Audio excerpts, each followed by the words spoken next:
go. Welcome to the Mizzle An Dub Show, where they know sports. If you wanna know about sports, this is where you go. First down, touchdown, first down, touchdown, yeah. First down, touchdown, first down, touchdown, yeah. First down, touchdown, first down, touchdown, yeah. First down, touchdown, first down, touchdown, yeah. Touchdown, yeah. Touchdown, yeah. Touchdown, yeah. And a pleasant early evening. Yes, it's actually not late night for once in our lives, but this is number 109 of the Mizzle An Dub Show. But now, yes, we will keep you posted what's going on between the Lions and the Packers, which is 3-0 Packers right now after the Jared Goff interception. The Lions on their second possession are deep in their own territory, and there's a nice run there by Jahmyr Gibbs, the rookie, close to a first down. So in about 11 minutes to go in the first quarter, it's a 3-0 Packers lead. But mainly today's episode is Mizzle and I want to devour or go deep into the sweet science that is boxing. Because in case you haven't heard, in case you've been hiding under a cave, there is a championship fight coming to us this upcoming Saturday at T-Mobile Arena. For all the gold. There is a whole lot of gold belts on the line, and somebody might be like Bud Crawford going on with more belts than hands. More belts than arms. So Yes. Of course, Jermell Charlo taking on Cinnamon himself, Saul Canelo Alvarez. So, welcome. He is Mizzle. I am Dub. And he's gone Looney Tunes today, and I'm just the light skin and black. So, hey, it is what it is. But anyhow, for those that are viewing, no one's viewing it, but for those that are viewing, please share, comment. Like I said, we have a new format to where we know that if you're watching, you can comment on the comment box and we can bring your comment on the air. Yes. And we can talk live to you. So, please, Mizzle and I want to interact with you. Oh, what a pass by Jared Goff. They are now on the Packers side of the field. You are definitely way ahead of me. He used the tight end very efficiently. Like it. Oh. Yeah. He used the tight end very efficiently. Oh, the rookie, Laporta. He used the seam route. Oh. Well. Yes. So, yes, we will have moments to where it will be slightly a break because we are both watching. Oh, you be so wide open and give me points. Give me points. Let's go. Oh, wait a minute. I need the Packers to cut the ball. I need the Packers to win this damn game, right? Yes, you do. Yeah, you do. I picked Detroit. Now, here's something I didn't know coming into this game. The Lions have won 3 straight against the Packers. As hard as that is, yeah. Well, shit. To say. Again, I didn't know that until I saw the graphic tonight. But yeah, Laporta's going to be a problem for. Laporta's going to be a problem for opposing defenses. Agreed. Ooh, that stiff arm! Oh my goodness, Mr. Ford. How did that stiff arm taste? But how did Amon St. Brown get so wide open, though? That's the question. I'm still trying to understand. Oh, he's a Lambo leaping a light, but there is some Honolulu blue in the frozen, well, the not so frozen tundra. Well, that's how you respond after you throw an interception. Indeed. That is definitely how you respond if you are the Lions. Was it a double move? Let's see. That looked like a single route. He just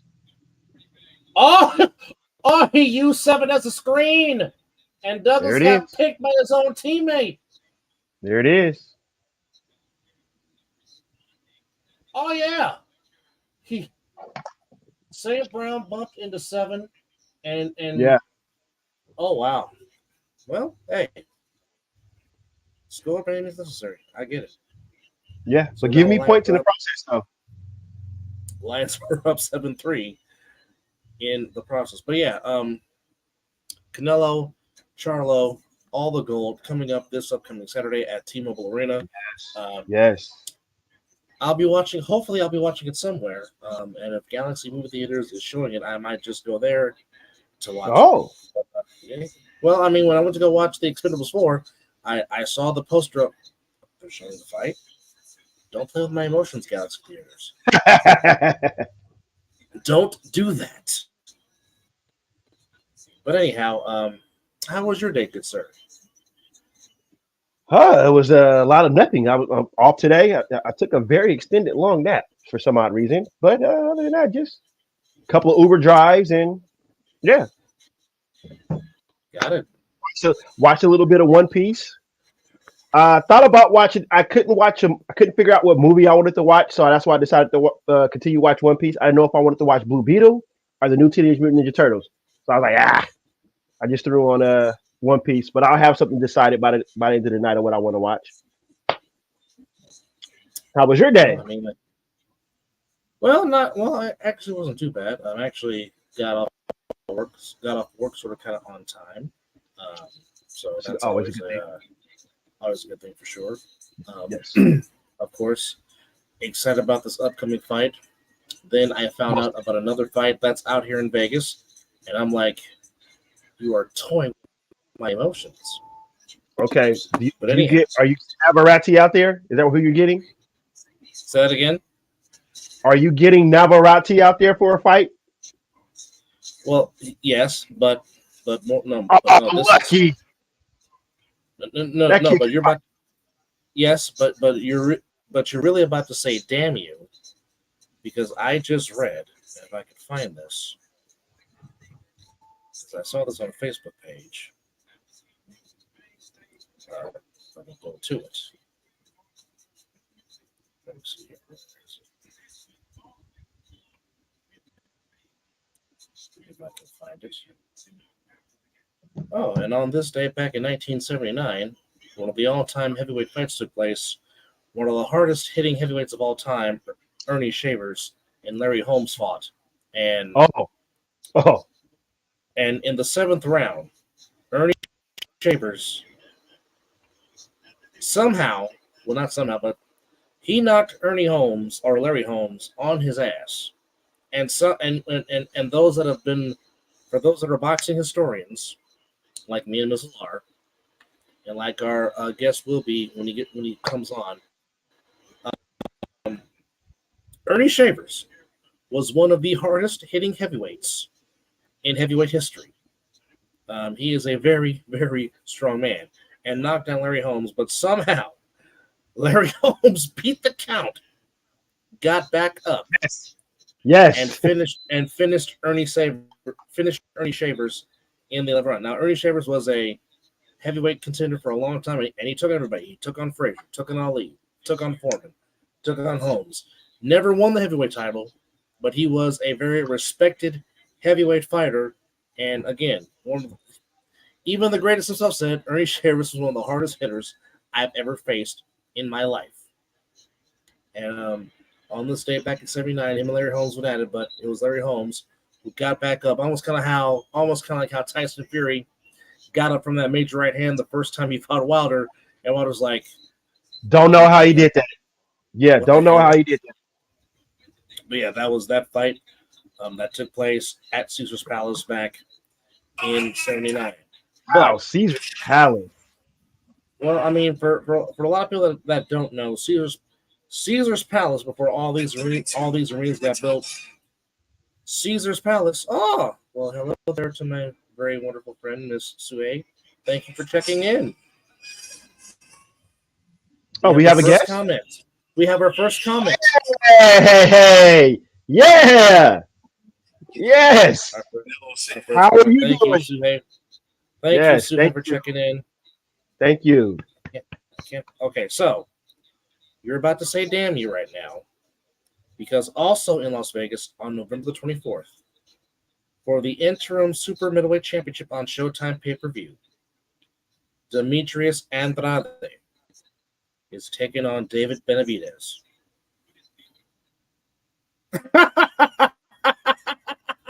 And the look on your face tells the story right now.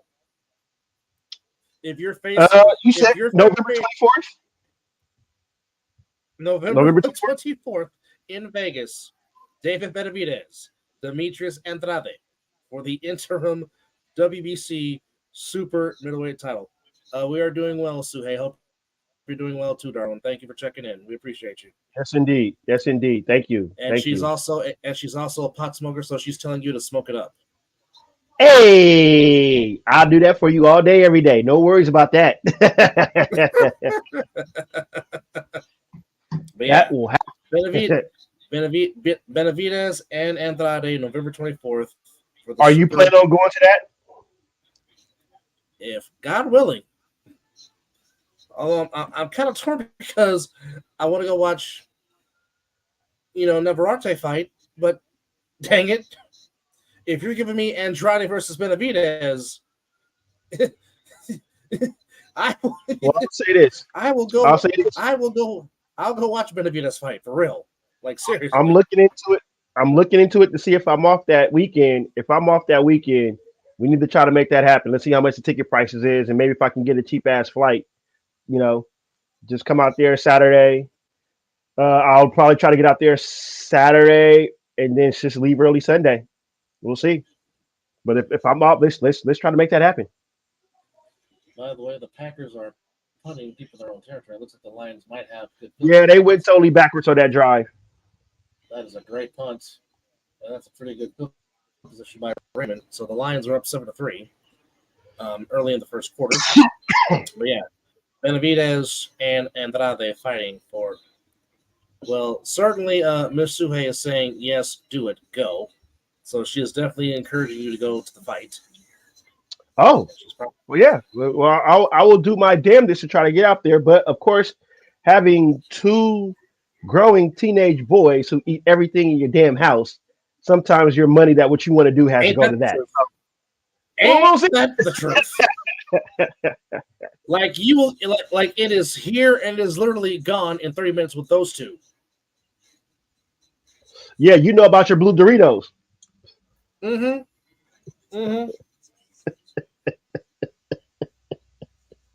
had to hide the second bag. I had to hide it in the room.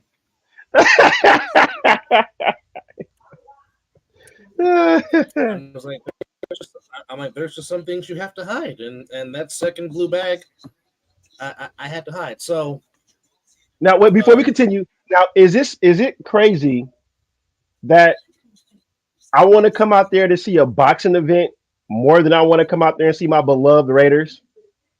Is it crazy? No. Now, the only way I'll say it's not if it's this. Now, if the Raiders happen to be fighting for a playoff spot, different story. But if it's, in your case, the same old story with your team, then no, it's not crazy. But again, yes. I mean, you and I have done multiple Raider games, and I'm pretty sure it won't be the last. But I mean, one of the things you and I have been wanting to do so badly is go to a live boxing event. And if it's pay-per-view, we got to get up in there. We got to get up in there if it's pay-per-view. I mean, you've done it on your own a few times, going to a live boxing event. I've done it on my own a few times, going live. But I mean, you and I have done a lot of sporting events together. That's without a shadow of a doubt. But we have not done boxing, and of course, the next one is of course WrestleMania. Salute to you, Sujay. Salute. And thank you for the two people that are watching. Hey, it's beautiful. Two people watching and comments galore. Again, this is on change for us because we wanted to interact with you. We wanted to interact with you, our fans that enjoy the content that we do. Like I said, we are waiting on the guests. Exciting. Talk about yes. So we're kind of just freelancing until he gets here. I love boxing with a passion. That's just one thing that I do like to watch. Like I said, I think I did this on the other show. Football's here. Boxing is like right there. And it can just interchange at any, Well, when the Raiders are shitty, boxing becomes here. Well, he's not lying. He is certainly not lying. There's look at Brad Holmes, the GM. 7:05 to go in the first quarter, and it's still 7-3 Lions. And oh boy, that's a good run by Gibbs. As the Lions And that's also the pile. That's also giving me more points. I got Gibbs and Amon St. Brown started in fantasy. So give it all. Yeah. So Suhei, tell me why you are excited for Cinnamon on Saturday if you're still in here watching. Excuse me. Because I know normally your family throws a big.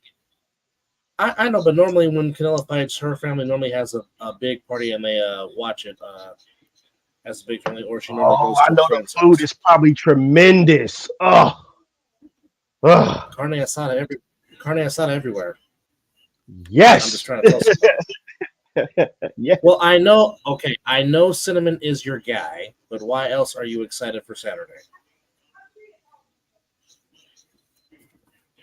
Which, for the first time in a long time, is actually not fighting on Mexican Independence Day weekend, because that would have been 2 weeks ago, but he's fighting literally at the end of the month, which goes into Halloween season. But okay, I want to ask you this. I figured you would, Suhei. I figured you would. That's not surprising. Oh.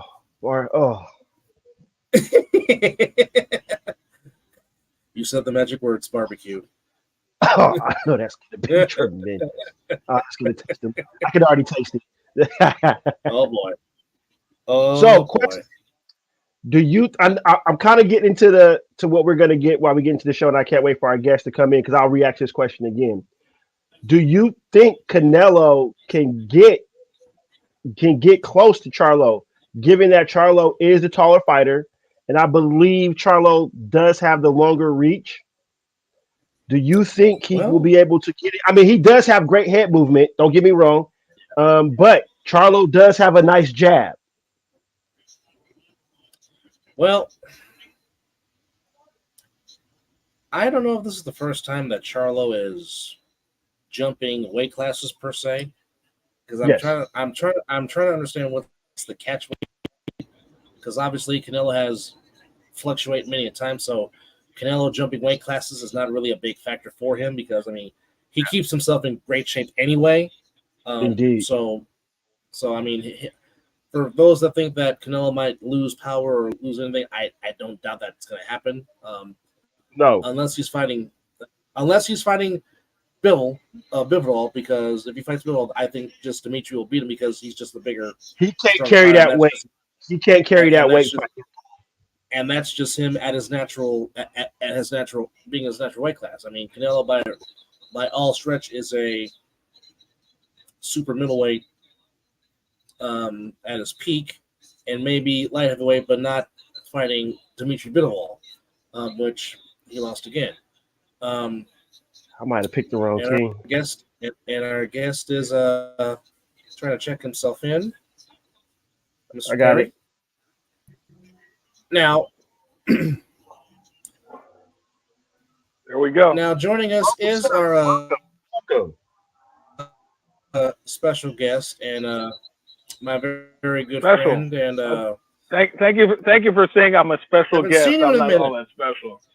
Yes, not in a minute. I wish I've been doing football with you guys, but anyways, let's go on. Well, anytime. Well, like I said, I mean, anytime you get to talk about, you're definitely one person I have in mind because you are definitely involved in the Vegas boxing scene. For those that are joining us, we are joined by my very good friend and co-worker, Mr. Kevin Perry. Now, Mr. Kevin Perry is one of the best cameramen that you'll ever want to see, and I'll just tell a little story. It was Kevin that introduced me to Derek. And by way of that, that's how I got involved with the Ace NFL, all thanks to Kevin Perry, because Kevin, during the 2022 fall season, introduced me to Kevin, and I came out to Bonanza High, and that's where me and Derek got in contact. And because of Kevin's contact with me introducing him to Derek, that's how I'm involved in the A7. And also, Kevin He does great camera work on the high school broadcast on football, volleyball, basketball, and also he doubles. During basketball season, he doubles on the camera and does my color commentary for basketball. So during basketball season, yeah, he is a very talented individual and just a very good human being. So basketball season is normally a 3-man booth with myself, Kevin, and Tony, and I mean he does a lot, brings his own switcher. That's how you get to see me and Tony on camera and Kevin on camera during basketball season. So he's just a very man of many talents. So Canelo and Charlo, Kevin, how do you see this coming into fruition this upcoming Saturday here in town? Wow, you kind of just stuck it to me right away. That's what we tend to do on this show. Yeah. You basically built me up into being the superstar. Now you're gonna make me make a wrong pick. But anyway, we just want your analysis. You can, I'm watching the fight as a fan. I'm not picking nobody because I like Canelo and Charlo. I think this is what boxing needs. So I'm just going to be a spectator fan on this one. I'm just a guy that believes in giving people their flowers while they're alive and they can embrace it and be appreciated. That's just what I am. Yeah. Or that's just who I am. And that's just what I do. So, like I said, you are a man of many talents. And like I said, you are very knowledgeable when it comes to the sport of boxing. Hence why you had me watch Kevin's KO podcast. You can go to his YouTube page, which is, hold on, let me. Yes, I'm a follower. So I'm a subscriber. For those that want to subscribe and watch his. He has two pages. It's called the Platinum. It's a Platinum Fights YouTube Platinum Fights channel. Where you can watch his Yeah.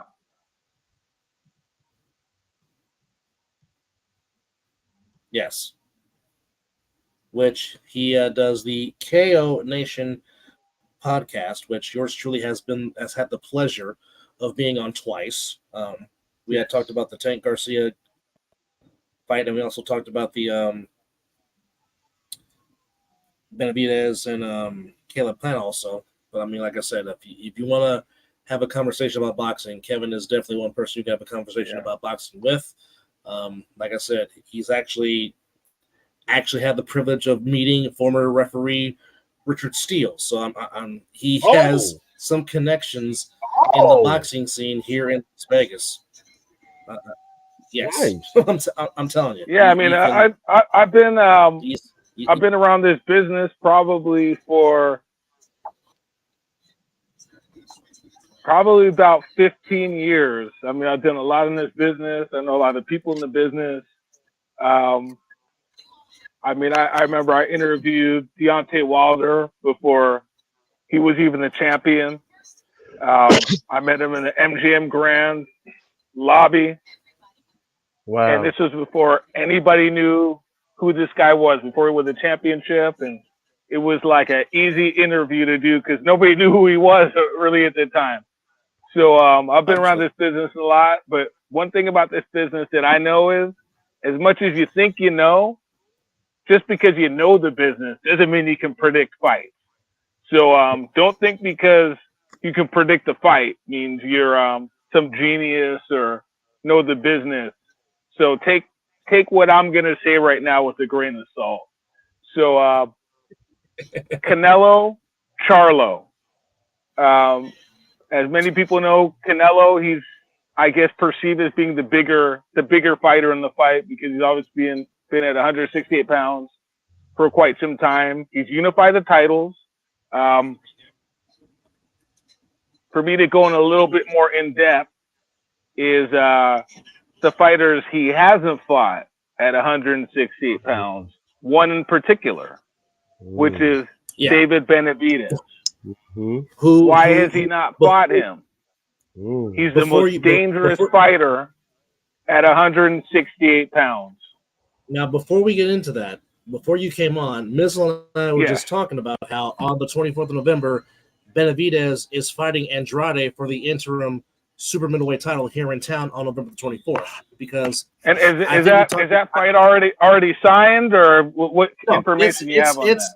It is on Showtime pay-per-view, November the 24th. Benavidez and Andrade for the interim super middleweight title. So it is official. They are going to do it. To me, it's and it is going to be. And I've actually had Demetrius Andrade on my show, so I just want to let you know when you say his name, it's not Demetrius Andrade, it's Demetrius Andrade. Okay. That's how his name is pronounced. So I'm just letting you know, if you ever interview him, make sure you pronounce his name correctly. It's Demetrius Andrade. I know that because he's been on my show. So it's almost saying, it's almost like saying my nephew's first name. Got it. Okay. Got you. Continue, sir. Go ahead. So you said that fight's been signed. So obviously there's some continuity potentially there. So if Canelo does happen to win the fight, potentially that's going to be his next opponent. There's other opponents that, if Canelo does win the fight, he might fight. But that being said, let me go into my analysis, my prediction. Yes. No, brother, you can go ahead. You can speak on. I'll hold it down while Dub is going. So you want me to just give my analysis right now, or what you want me to do? Keep going. I can hold it down while Dub's going. Okay, so my analysis of the fight, which I talked to Tony AA months ago, but this was like via text, not on our show. But when the fight was originally announced, I thought it was kind of a joke fight because I kind of responded with a little bit of emotion because he's never fought at 168 pounds, Charlo. Yes. And I thought to make him jump to 168 pounds, I thought it was a little bit unreasonable. I thought it was possibly an unfair fight. And mind you, Charlo is not fought, I believe, since he fought Brian Castaño, which was a rematch. He did win the rematch. The first fight was a draw, but he looked good in the rematch. He got a knockout, but he has not fought since then. So he had a hand injury, and now this is his first fight coming back. You're asking him to move up from 154 pounds to 168 pounds, which is a big jump. That's a lot of weight. He's been inactive. So this is a difficult fight from looking from the outside. But Canelo used to fight most of the beginning of his career. He fought 154 pounds. He moved up, and he's been very successful. Charlo has fought his whole career at 154 pounds. He's taller than Canelo. He's athletic. He looks like he actually might be somebody that might benefit from moving up to a higher weight, but it is a big jump. So that being said, Canelo has an advantage because he's fought at the weight for longer than Charlo. But I don't think Canelo is necessarily naturally the bigger man. So that's going to be, I think, the biggest thing in the fight, which causes the intrigue. Can Charlo move up to 168 pounds and maintain his attributes, which are his faster feet, his natural, I guess you would say, better athletic ability than Canelo. Canelo probably has the better natural reflexes, but as far as from a boxing standpoint, the amount of fights these guys have had, Canelo's older in boxing years. Canelo has about, I think, 59, 60 fights. He's been fighting since he was about 16 years old. So he's got more mileage on him. And Charlo has about I don't know how many fights he's had, but he's had about 30 plus fights. Doesn't have as much mileage, hasn't taken much punishment. He's more of a boxer puncher. Canelo's a come forward fighter. For me to simplify things, that kind of equalizes a lot of the advantages for one guy out, vice versa. So coming to this fight, you just kind of have to look at certain intangibles. which is Canelo has more experience. Charlo is probably the better athlete. My barometer on this fight is defensively. Who's better defensively? Canelo to me appears to be a better defensive fighter. He moves his head better. Probably has better reflexes, and Charlo has never been really known to be a great defensive fighter. And then he's moving up in weight, so you don't know what his power is going to be like. So these are different intangibles that you kind of have to look at to see who you think is going to win. And then plus, because you've never seen, well, like I was saying before, you've never seen Charlo fight at this weight. Is he going to be as fast as he is moving up, the 14 pounds to 168 pounds? So it's a really hard pick. I think you got to go with Canelo just because the history of judging in Las Vegas. If the fight is close, you would expect Canelo to win. I definitely think Charlo has a legitimate shot to win, but part of that in my mind is the last fight that you saw with Charlo when he fought Brian Castaño, the 2 fights. Castaño is kind of a carbon copy of Canelo, but the only difference with Castaño and Canelo is Castaño has faster feet. He comes forward. He's probably a better athlete. Like he can close the gap a little bit better than Canelo and has more of a gas tank. Canelo takes breaks. He's not as active. He doesn't throw a lot of punches. He's more selective on what he does. So if Charlo can control the pace of the fight and take that into the back half, I think he has a really good chance. He just can't be getting hit with a whole lot of shots. And you got to tighten up his defense because Charlo is not known as a defensive fighter. And he starts to slug it out with you, that might be his downfall. So you want to ask me for my prediction? Because I could go on for all day on what I think, about the fighters. Well, you are good. But the question I want to ask you, because I asked Deb this earlier, is you said what I said earlier, that Canelo has good head movement. With Charlo being the bigger fighter, and I believe Charlo might have the longer reach with his jab, can you see Canelo getting in and making those punches that he wants to kind of throw to the body and more try to get to the head? Before you answer that, let's actually go to the tail of the tape. Okay. And KP's very accurate. This will be Canelo's 64th career bout, to which he is 59-2 with 39. You were spot on.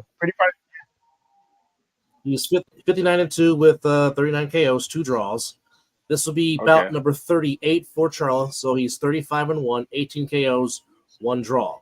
Now, KO percentage, Canelo has 62%, Jermell with 49. Now, yes, this is where the height and the reach do come into play, as Charlo has two more inches over Canelo. Charlo's 5'11", Canelo's 5'9", and the 2-inch reach, a 73-inch reach for Charlo to 71 for Canelo. Now, here's the one thing. Both men, same age, both born in 1990. Canelo is... they're babies. 1990. I wish I was born in 1990. So Charlo has him older by 2 months. Charlo was born in May. Canelo was born in July. Now they are both orthodox fighters. So from your perspective, when it's 2 orthodox fighters, like as we always say, styles make fights. When you have two orthodox fighters, what kind of a fight do you get when you got 2 guys that, in a sense, have the same stance? I don't think that really makes any difference at all. I mean, they're both fighters that have fought a lot of orthodox fighters, so I don't think that's really going to be much of an issue. I don't think the height advantage is going to be a huge issue. It's more about the foot speed, punch output, and I think the fact that Canelo doesn't throw a lot of punches, that will probably help Charlo maybe in the earlier rounds. But I think one of the bigger factors is stamina. Will Charlo have the same energy that he does at 154 pounds? Because he's going to need that. That's going to give him a huge advantage. If he comes in maybe a little bit lighter, I heard somebody saying Keith Thurman was telling or stating that Charlo should come in a little bit lighter than 168, should be worried about trying to build himself up to that weight.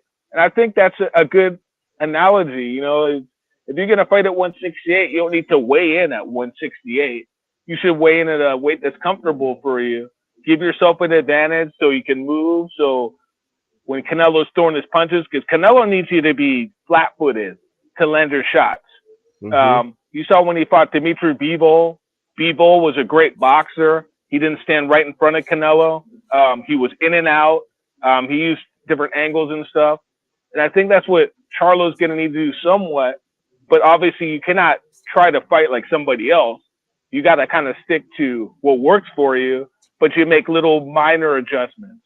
You know, when Canelo's going to throw, once you see Canelo's feet set, he's going to throw a combination. You got to be a little bit out of range. You don't want to be too much out of range, but you want to be a little bit out of range so you can counter him. Make Canelo throw punches, and then when you counter him, he's not going to expect it. But you don't want, but because you're fighting in Vegas, you don't want to make the rounds so close that they're going to give them to Canelo, because you saw what happened with Bivol. 116, 112 across the board for Bivol in a fight that was probably a 10-2 fight. So he's going to have to make the rounds that he wins very decisive, but at the same time, keep himself out of harm's way where he's not getting hit with big shots. If you want to trade with Canelo, you can trade with him, but you know, you want to just throw 1-2s. You don't want to be throwing 3, 4, or 5 shots where Canelo can catch you with his big punches in between, because Canelo is a very crafty counter puncher. So you have to be very conscious of when you get your combinations off. You want to throw maybe 1, 2, 3 shots, get out of there, use your better feet, your better athleticism. At least, like, not that Canelo's not a good athlete, but at that weight, if you've watched Canelo, his last few fights, he's not as quick on his feet. He's not throwing as many punches. Use that to your advantage. Being there's like a statement that they make in boxing, and I'm sure if you guys follow boxing a lot, if you're the bigger guy, you want to use your size to be your advantage. But at the same time, if you're the smaller guy, you want to use being smaller to your advantage. Just being bigger doesn't mean that you have an advantage. A smaller guy can have advantages. Use your being the smaller guy, your advantages. Advantages of a smaller guy is speed, usually reflexes, being able to move on your feet, being able to move in and out of range. And Canelo is not known to be quick on his feet. Got quick hands, good reflexes, but his feet are his disadvantage. So that's where you're supposed to attack. You attack his feet, make sure when you see his feet are set, you got to get out of there. You got to dive in and out, make him miss, and try to make him pay. Now, you just mentioned how this fight's in Vegas.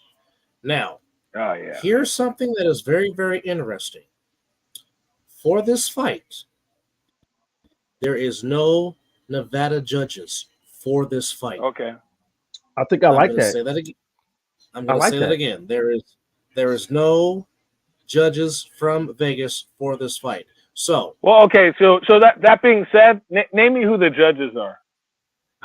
I'm going to. First off, all right. The Nevada Athletic Commission has appointed Harvey Dock from New Jersey as the referee. So Harvey Dock is refereeing the fight. Great referee. Yes, yes, yeah. So It will be Harvey up. Dock's going to be the referee. So yeah, that's perfect. I like that. So he was the referee. For those that don't know who Harvey Dock is, he's a New Jersey official. He was the referee for Terrence Crawford and Earl Spence that took place earlier this year. And he was also the referee for Haney and Lomachenko. So he has done some big profile fights. Harvey Dock, a very good referee. Okay, now, the three men scoring at ringside from California, Max DeLuca, well-known judge. From Oklahoma, David Sutherland. David Sutherland from Oklahoma, and from New Jersey, Steve Weisfeld. So all I know for sure is DeLuca. He's pretty solid. Yeah. He's not bad. Steve Weisfeld is a respectable judge. Steve Weisfeld is one of the best judges in boxing. So okay. I'm not really concerned about any of those. Yeah. Most fights that happen in Barclays Center in Brooklyn, more than likely, Steve Weisfeld's going to be on the card as a judge. He is a very well-known judge on the East Coast. So most Showtime broadcasts you see on the East Coast, you normally see Steve Weisfeld's name. So he's a very good. This is a solid judge panel. So we should have no hiccups in this this fight.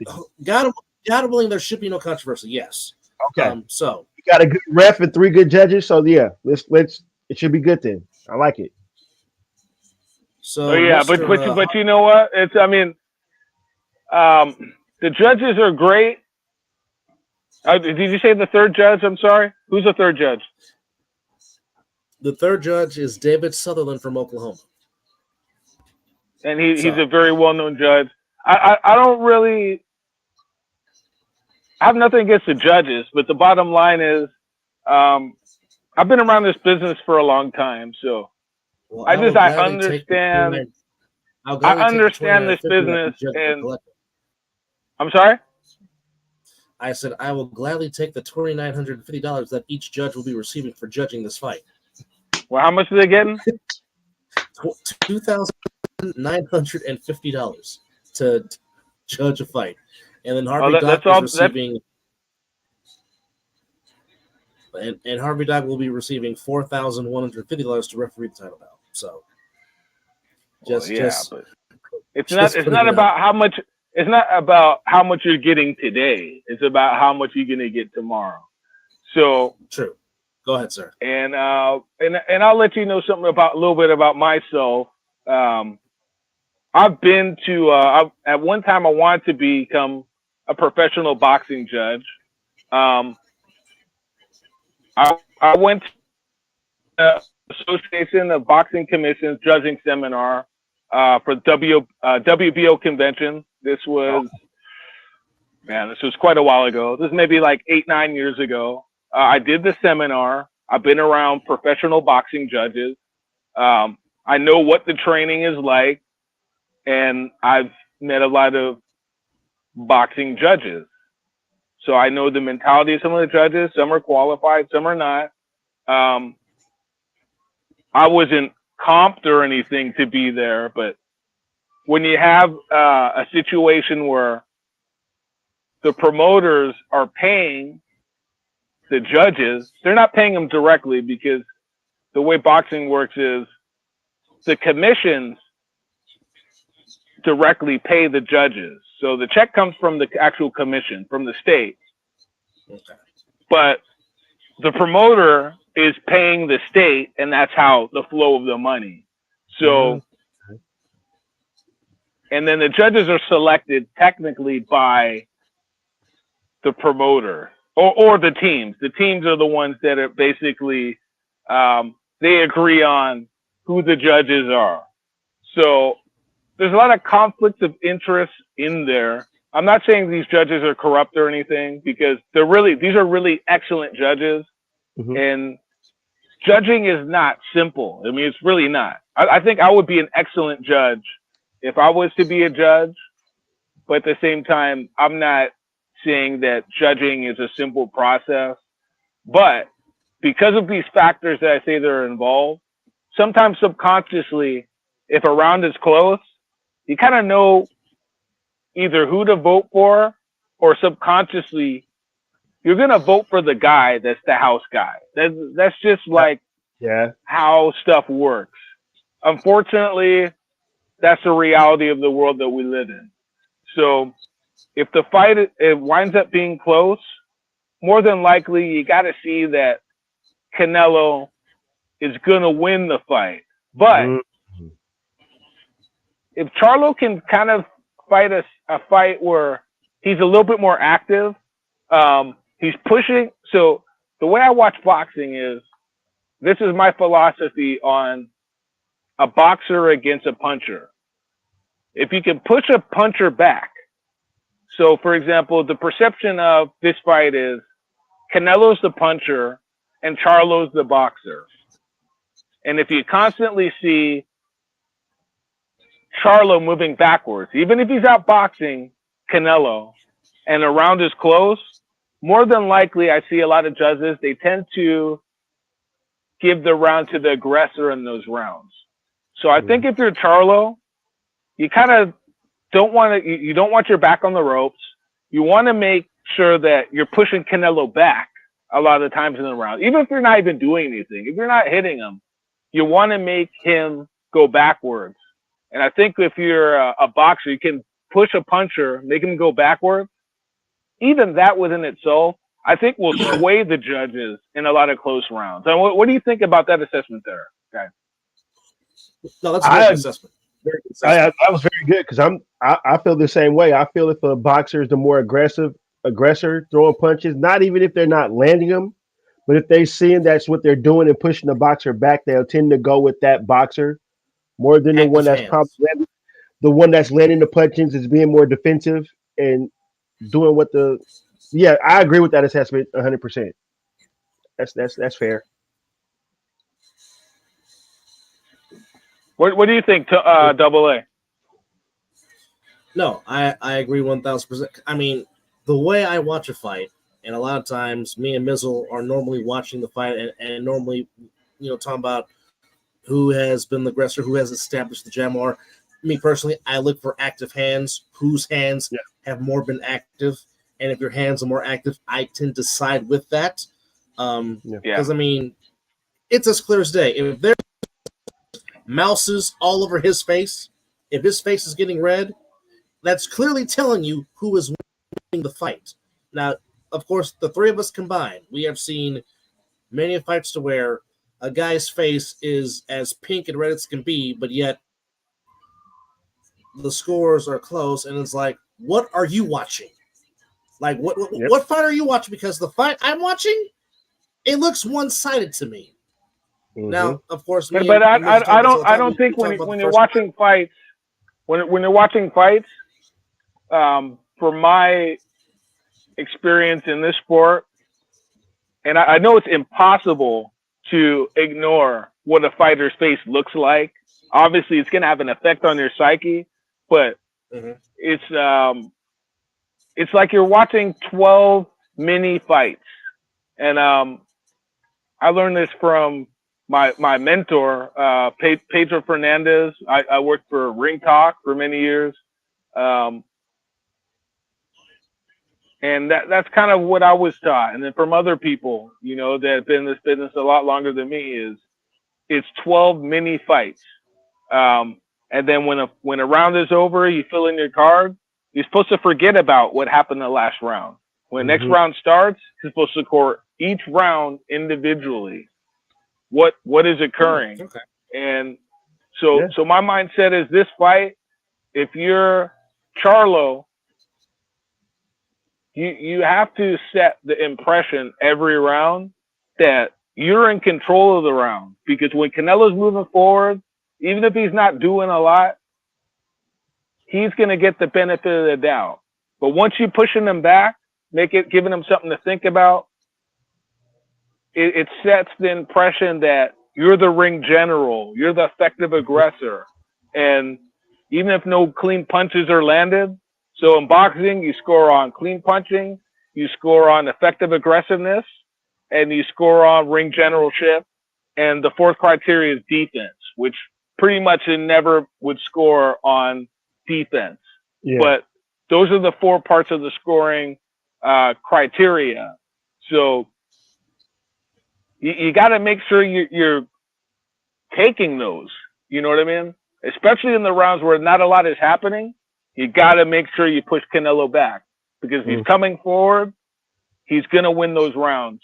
And I think, to me, that's going to be a difference in the fight. How aggressive is Charlo going to be? But it's got to be smart aggression. You can't just walk in with your hands down and be getting hit. You got to use your jab. You got to figure out how to make use your, probably, I wouldn't say better reflexes, your better foot speed. Make Canelo throw punches, make Canelo miss. And even if you hit him with jabs, but you got to frustrate him. So if you guys want me to give my prediction, I don't think Charlo could win a decision just based on he's not the greatest. To me, he's not the greatest boxer. He's not the greatest boxer. He's got good skills. He's a dog. So to me, is you got to box him the first maybe 5-6 rounds, and I think he can build a lead. I think he could walk Canelo into something. He can punch. And he's strong. And I think if you're going to beat Canelo, I think that's how you win the fight. Not that he's going to win by knockout, but I think if he's winning enough rounds in the early part of the fight where Canelo has to come forward and he's always going to be coming forward. But if he starts opening up, and then mind you, Canelo now, he's not the old Canelo. He's not as fast. His reflexes aren't as good. He's diminished. You know, he's not the same fighter that he was. That's where Charlo could take advantage, where he could catch him with something that I don't think he'd knock him out, but I think he's going to keep Canelo's hands in his pocket a little bit as the fight goes on, because Canelo's doesn't have the same reflexes, doesn't have the same speed, doesn't have the same stamina, the same ability that a younger Canelo would have. That's the pathway for Charlo to win the fight. My prediction, I see Canelo winning a decision possibly, but I could see Charlo winning by a 116-112 decision based on what I just said. So, but I mean, if you ask me like to flip a coin in Vegas, I mean, I'm going to go with Canelo all day, just because I don't think the fight is going to be a blowout fight. And if it's close, I think Canelo will be able to pull it out, just based on what we saw with the B-ball fight. I mean, really, he didn't. That fight wasn't all that close. Yeah. Let me ask you a question real quick. Now, earlier, sorry for cutting you off, but my apologies. Earlier, you talked about Canelo fighting somebody athletic. Would you say this is the first athletic fight that Canelo has faced since possibly Floyd Mayweather? Is that a huge stretch? No, not at all. No, I mean, I think he's fought some athletic fighters. I thought he fought when he fought Bivol. Bivol is a pretty athletic fighter. When he fought Caleb Plant was pretty athletic. I mean, both those guys, Plant gave him some problems. The problem with Caleb Plant is I don't think Caleb Plant had a lot of experience fighting at that level.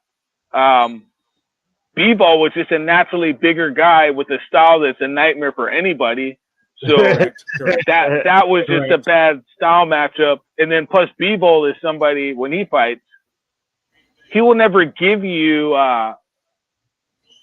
he's the kind of fighter, like, he won't give you anything. You know what I mean? Like, whatever you're gonna get from him, you gotta go and seize the opportunity. So him fighting Beterbiev, the 175-pound WBC champion, that guy's a monster. He's gonna go in there and take shots to get what he can get, and he's just a natural light heavyweight.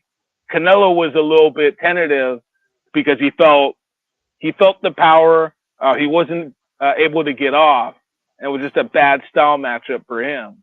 So that being said, Canelo's fought some athletic guys, but I mean, I'll say this just off the top of my head, or not off the top of my head, but somebody like David Moreau, you're not going to see Canelo in there with him. I mean, that's like the nightmare style matchup for Canelo. A big, rangy, fast fighter, southpaw with punching power. So you probably won't see him in with David Morrell anytime soon. So let me ask you this. Now, all three of us know that David Benavidez has gone on every possible platform and has said, I want Canelo. And for lack of a better term, Canelo has dodged him. In your opinion, why do you think that has happened? I think one of the reasons is he's not. Well, one reason is he's a dangerous fight for Canelo, obviously. I think everybody knows that. Canelo has a lot of pride, so I don't think it's not that he wouldn't fight him, but I think if he does fight him, he's gonna fight him when it's the right time, when that guy's built his profile to the level where Canelo feels like there's no other option and I gotta fight this guy. So I think that's kind of where it is. I wouldn't say he's necessarily ducking the guy, because Canelo's fought a lot of great fighters. I don't think he fears any fighter out there, but I just think it's more like, what options for him make the most sense? I think that fight will always be there if Canelo's still around. And if Benavidez builds his profile, I mean, it'd be a huge fight. I mean, I think it's a huge fight right now. Don't get me wrong. I think he should be fighting him right now. But just say if Benavidez wins a couple more fights and wins some big fights, I think the fight will be there. If Canelo keeps winning, he keeps winning. And it'll be a huge, huge pay-per-view between a Mexican-American and a Mexican national. So that's kind of how I see it. I like that. So let me ask you this. So let's say that Benavidez handles business against Andre November the 24th. Okay. Could that possibly segue into a Canelo Benavidez fight, say around Cinco de Mayo 2024? Because normally that's a big weekend for fight fans. I think it's possible, but I guess you guys could tell me, what are the options? So if that fight didn't happen, what are Canelo's options beyond that? I think that's a question that you guys could probably answer, because there are other options. So, for example, actually, instead of me saying it, if that fight didn't happen Cinco de Mayo next year, Canelo happened to win, what are the options for Canelo that you guys see? Well, would it be Benavidez again? Go ahead, Mizzle. Would it be Benavidez again?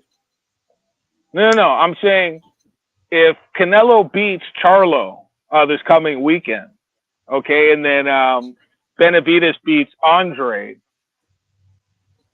what other fights you think are out there for Canelo instead of Benavidez that you think would be a better option for Canelo? I can think of a couple, but I just want to see what you guys think. I don't know about better options, but I know that Bud Crawford has thrown his name out there for a possible fight with Canelo, which obviously would have to be at a catch weight, obviously. Okay. Let me cut in there. That fight's not going to be a catch weight. I'll tell you that now. If Canelo and Terrence Crawford fight, that fight's going to be at 168 pounds. Woo! Woo! Hey, I'm all for that. I can't see Canelo moving down in weight at all. I don't see it. Okay. And Bud said he would take that. Yeah, he's already and he did say he would move up to 168 pounds. So that's not even a question there. Yeah. Okay. That's my one. I'll go with Dub on that one. That's my one. That's what I mean, because I think this, because if he tries to fight Dimitri Bivol, I think Dimitri gets him again. That's just my take on it. Because that fight's not happening. So okay, that fight's already was potentially negotiated, and Bivol wanted way too much money. Nobody gives a shit. Mark my friends about Dimitri Bivol. He has no fans. He brings nothing to the table. He's an afterthought at this point. Nobody wants to see the rematch. Bivol won convincingly. He needs to go and fight Artur Beterbiev for the undisputed 175-pound championship. Yeah, nobody wants to see Canelo in that rematch. So that fight's not going to happen. He priced himself out. So beyond that, so you said Terrence Crawford. So is there anybody else?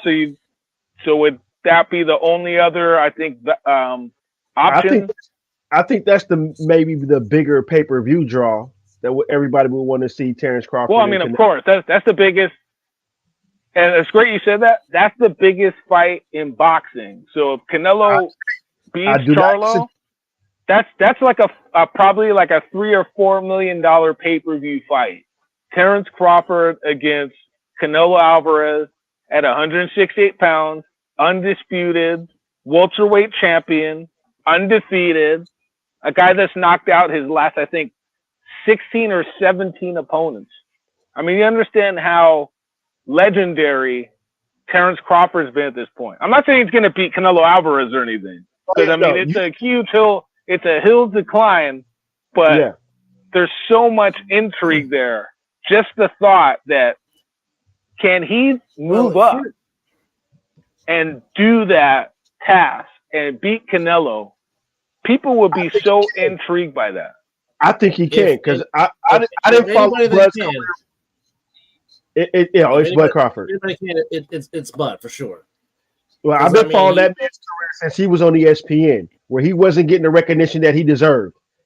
Where he was trying to get big name fighters to fight him, and he was like, "Well, I'll take what I can get." I believe Bud can do the unthinkable and step up and make that fight happen. And number one, like you said, it will be a pay-per-view draw. I mean, it will bring the stars out wherever they have it, possibly Vegas. But just think if they put that fight in Jerry's world. Woo.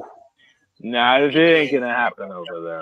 I'm just saying. Think of this. I know we'll be in Vegas, but I'm just talking about the atmosphere of what Jerry World is. But I know we'll be in Vegas. But yeah, that fight. How about this scenario? Since you're saying Jerry's World, how about Allegiant Stadium in Las Vegas? I'm for that too. That's close. Woo! Hey, I do not doubt that. That would be a huge rate gate. Every seat will be filled for that fight, because you will bring Canelo Mexican side, and then you will bring all of Bud Crawford's fans. That will fill the arena. That's going to be a tremendous. And let me, Mizzle, are you Vegas too? Are you a Vegas local too? Or I mean, I do. California. I'm in California. No, but I mean, do you live in Vegas? No. I live in California. Oh, so you currently live in California? Yes. Okay, got you. Okay, because me and Tony AA, we're in Vegas, but I'm from SoCal. Like, I grew up in Los Angeles area, Southern California. I come to Vegas.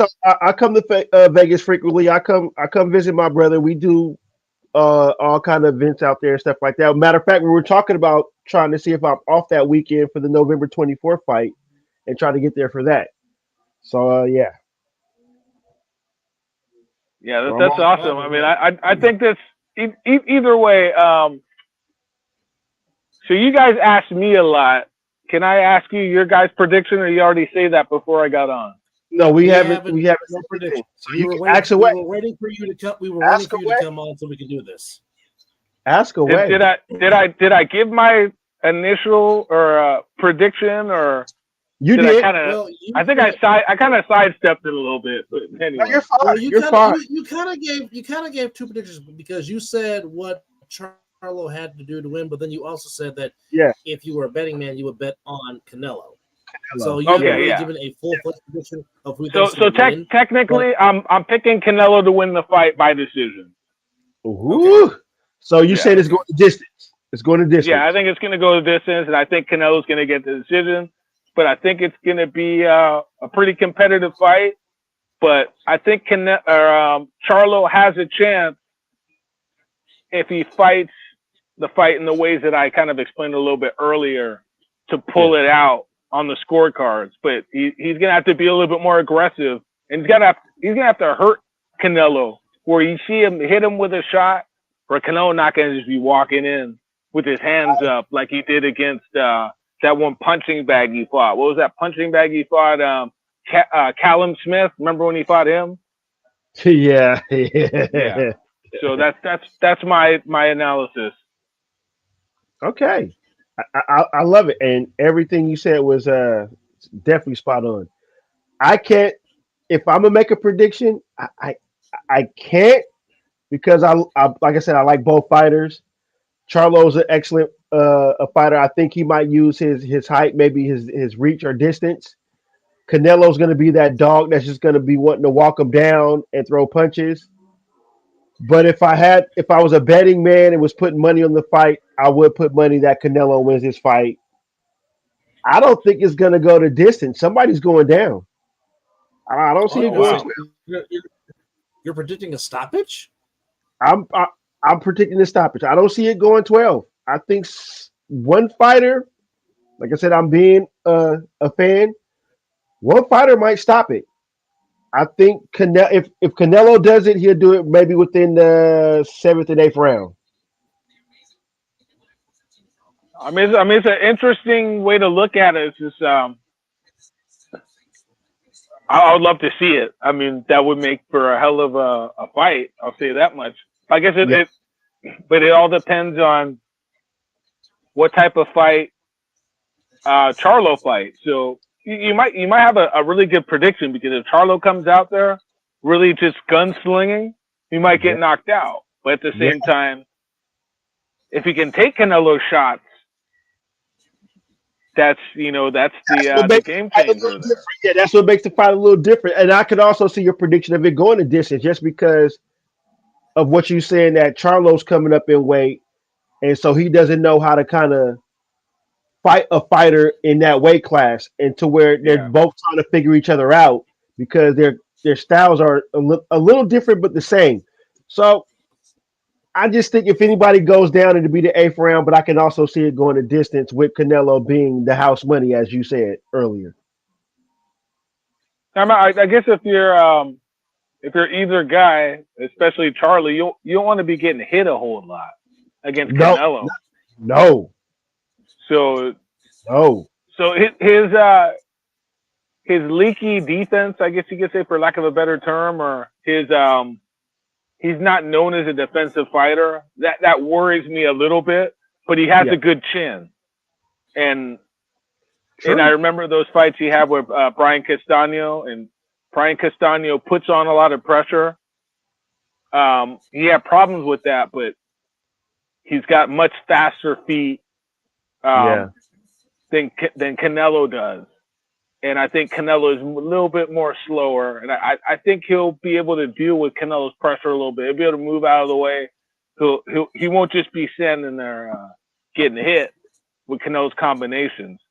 So, and as long as he can carry the weight up without him losing some of the his attributes as far as his footwork and, his probably better reflexes, I think he'll be okay. Anything you want to add, Double A? Yeah, what you got going in this one, Dub? I'll say it like this. Well,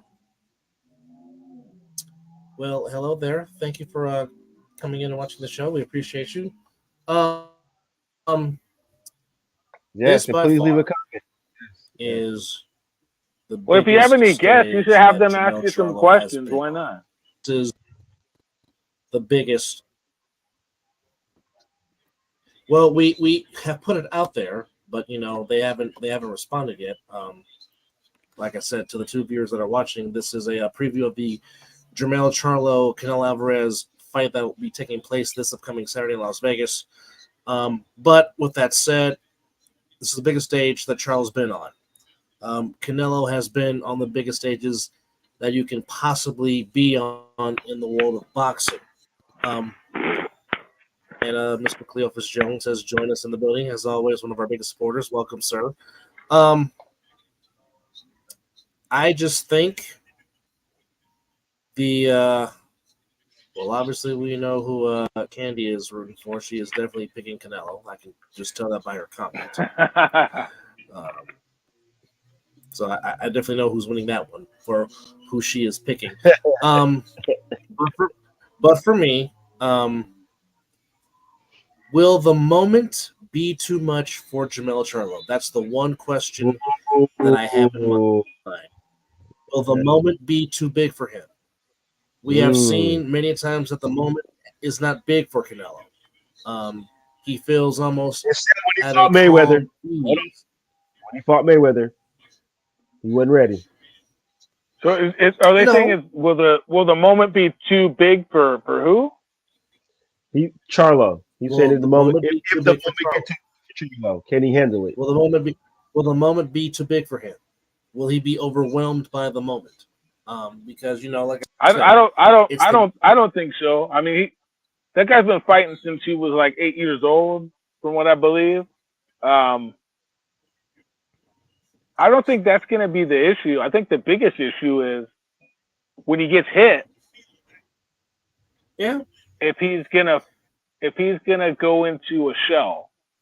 I think if he's fight smart, he can't be getting hit with Canelo's punches a lot. No. He's got to fight smart, and I think that's his emotions. I think is going to be a big issue. But if he fights. So when Canelo fought Caleb Plant hadn't been in a lot of big fights, in none.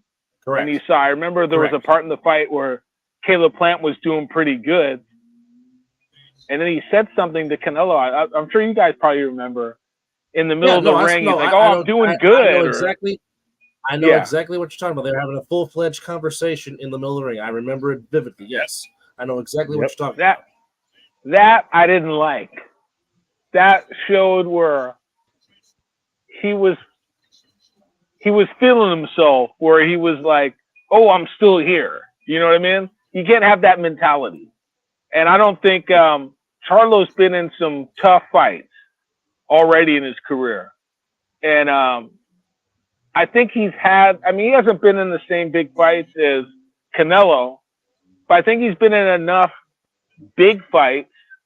They're not like, huge multi-big pay-per-view fights, but he's been in tough fights where he had to go through some adversity, where I think if he faces adversity, I think he knows what to do. I think he has enough experience. He's had a lot of fights. Caleb Plant maybe had 20 fights. Charlo's had over 30 professional fights. He had not a great amateur career, but he had a good amateur career, and mind you, him and his brother is one of the best fighters in the world. Those guys probably had wars in the gym when they were growing up. Yeah. So that's a lot. I mean, and then his training partner is Errol Spence. So I mean, I don't think he's gonna have any problem being up for the moment. I think the problem he's going to have is who he's fighting, Canelo Alvarez. That's going to give him a problem. But I don't think he's going to be like a deer in the headlights. I really don't. Well, here's my big thing here's my big part of the fight. I mean, obviously, okay, first off, I'm going to pick my namesake because he does carry my last name. Yeah, we knew that's who you were picking, bro. I'll just pick that. But here is the thing that Charlo has to handle. How will he handle the Canelo counter? Because as we know, Cinnamon is one of the best counterpunchers going today. How will Charlo handle that?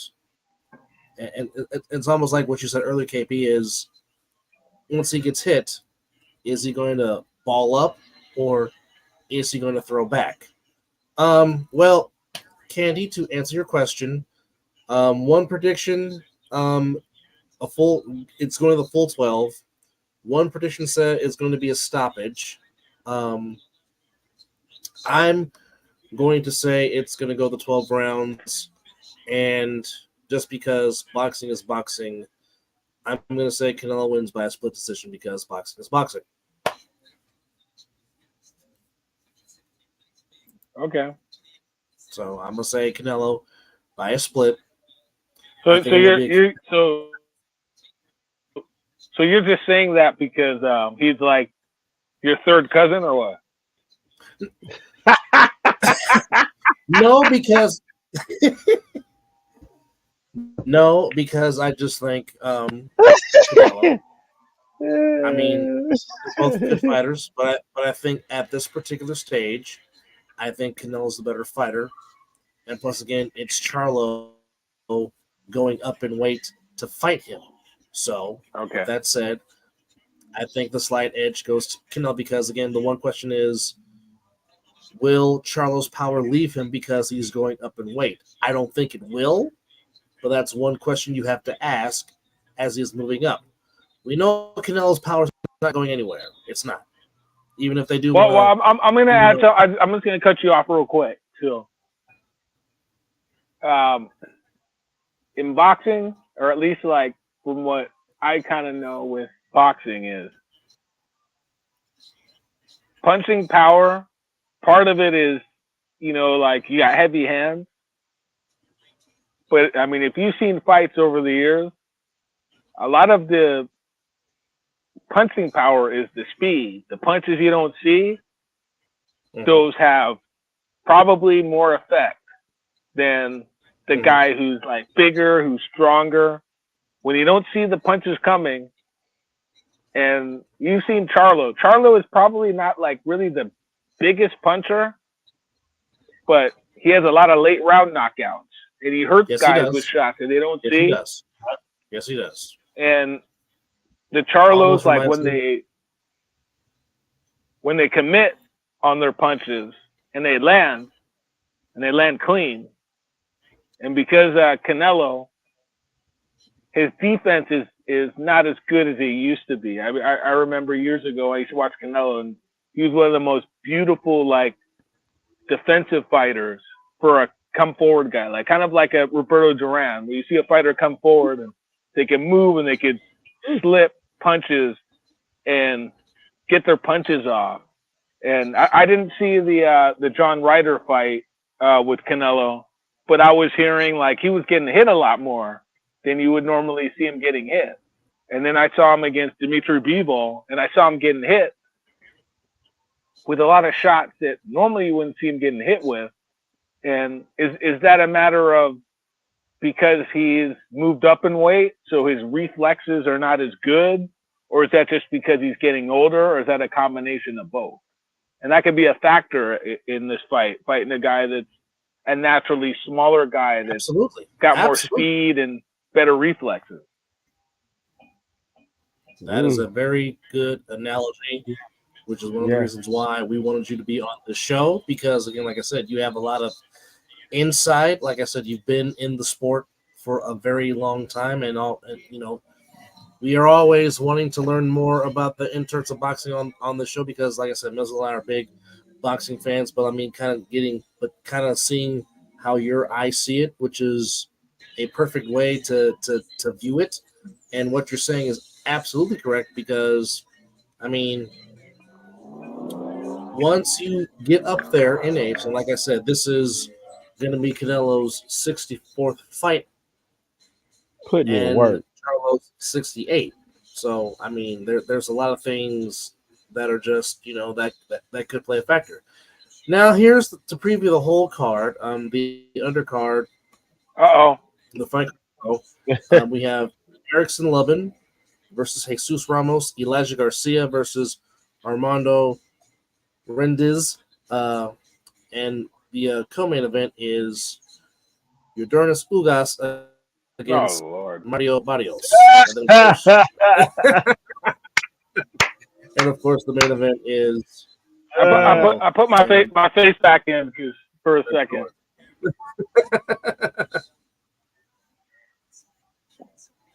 I had to smoke. I had to smoke like 3 blunts just now. So no, I'm just joking. I don't even smoke weed. But anyways.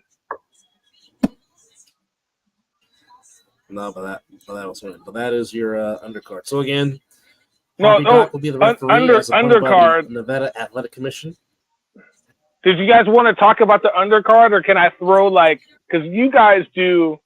I know you guys got me on here to talk about boxing, and I would love to be on your guys' show again because you guys, this is just a great conversation. The door's open. I definitely want to be on your show again. The door is open. Of course, the door's open.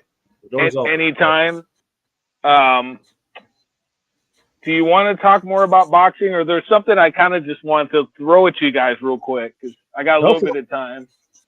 Did you want to talk about the undercard, or did you guys talk about that earlier? Or? No, whatever you feel like, go.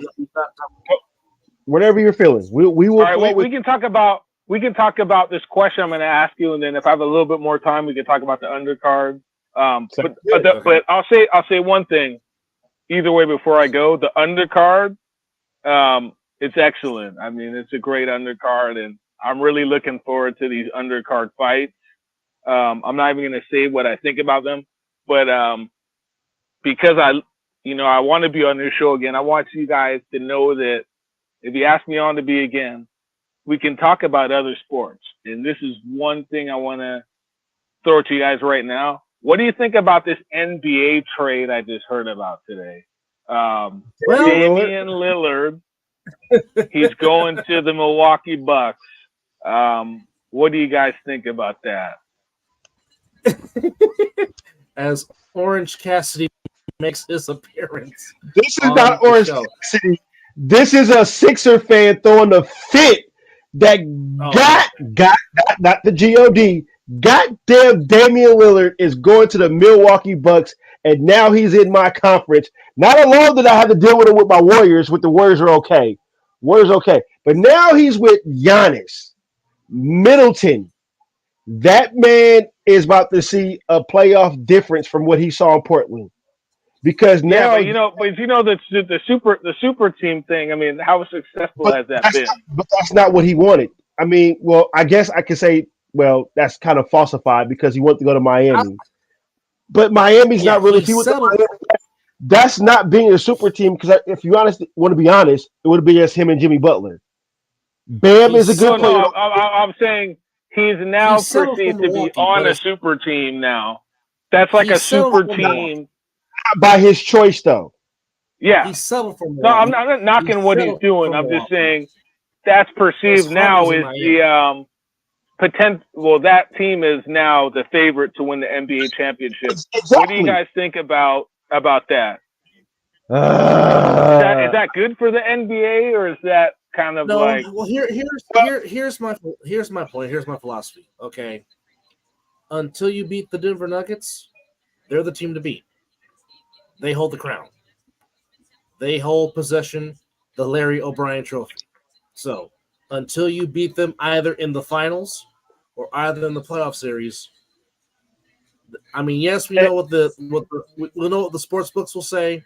We'll know what the bettors will say. But this is just Dub speaking as Dub. The Denver Nuggets hold the crown until you beat them. Be it in a best of 7 in the playoffs or in the NBA Finals, until you dethrone them, and they are no longer the reigning defending champions, they're the team to beat. Now, yes. So are you saying are they repeating? They're repeating just but what you're saying. Are they going to repeat? Okay. Who you asking me? No, I'm asking Doug. Just by his what he just said. I just want to ask: are you picking them to repeat out the West?